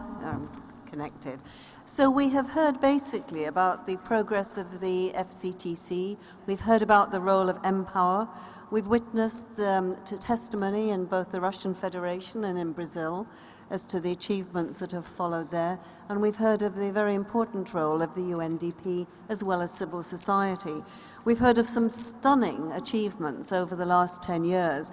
And I would just like to finish this by asking Vera, some of you may not have heard some of her initial comments. I'd just like to ask Vera her vision for the next 10 years. In 2025, where will this treaty be? Thank you very much, Judith. Being very brief, I think that by 2025, we should reach the target of 30% reduction in prevalence, according to the global NCDs voluntary targets. I think that we should reduce to a maximum affordability, accessibility, and marketing to tobacco products, especially to women, to children, and to the poor. I think that all parties, all member states of the WHO should be parties to the treaty, and all parties to the treaty should be parties to the protocol to eliminate illicit trade in tobacco products. And I think that monitoring the mechanisms of the tobacco industry to interfere with sound tobacco control actions and activities in every region. Just my dream is to have a monitoring system of the tobacco industry strategies in every region and every major sub-region, and if possible in every party in the world, because this is key to guide policies. After all, I think that just coming back to the Lancet article, I think that 30% by 2025, and why not below 5% by 2040? Let's commit ourselves to this goal. Thank you. Thank you. So we see a, thank you. So we see a vision of the FCTC going from strength to strength in future. Thank you. Dr. Chesnov, a few words. Yeah, what you said last sentence, I like very much.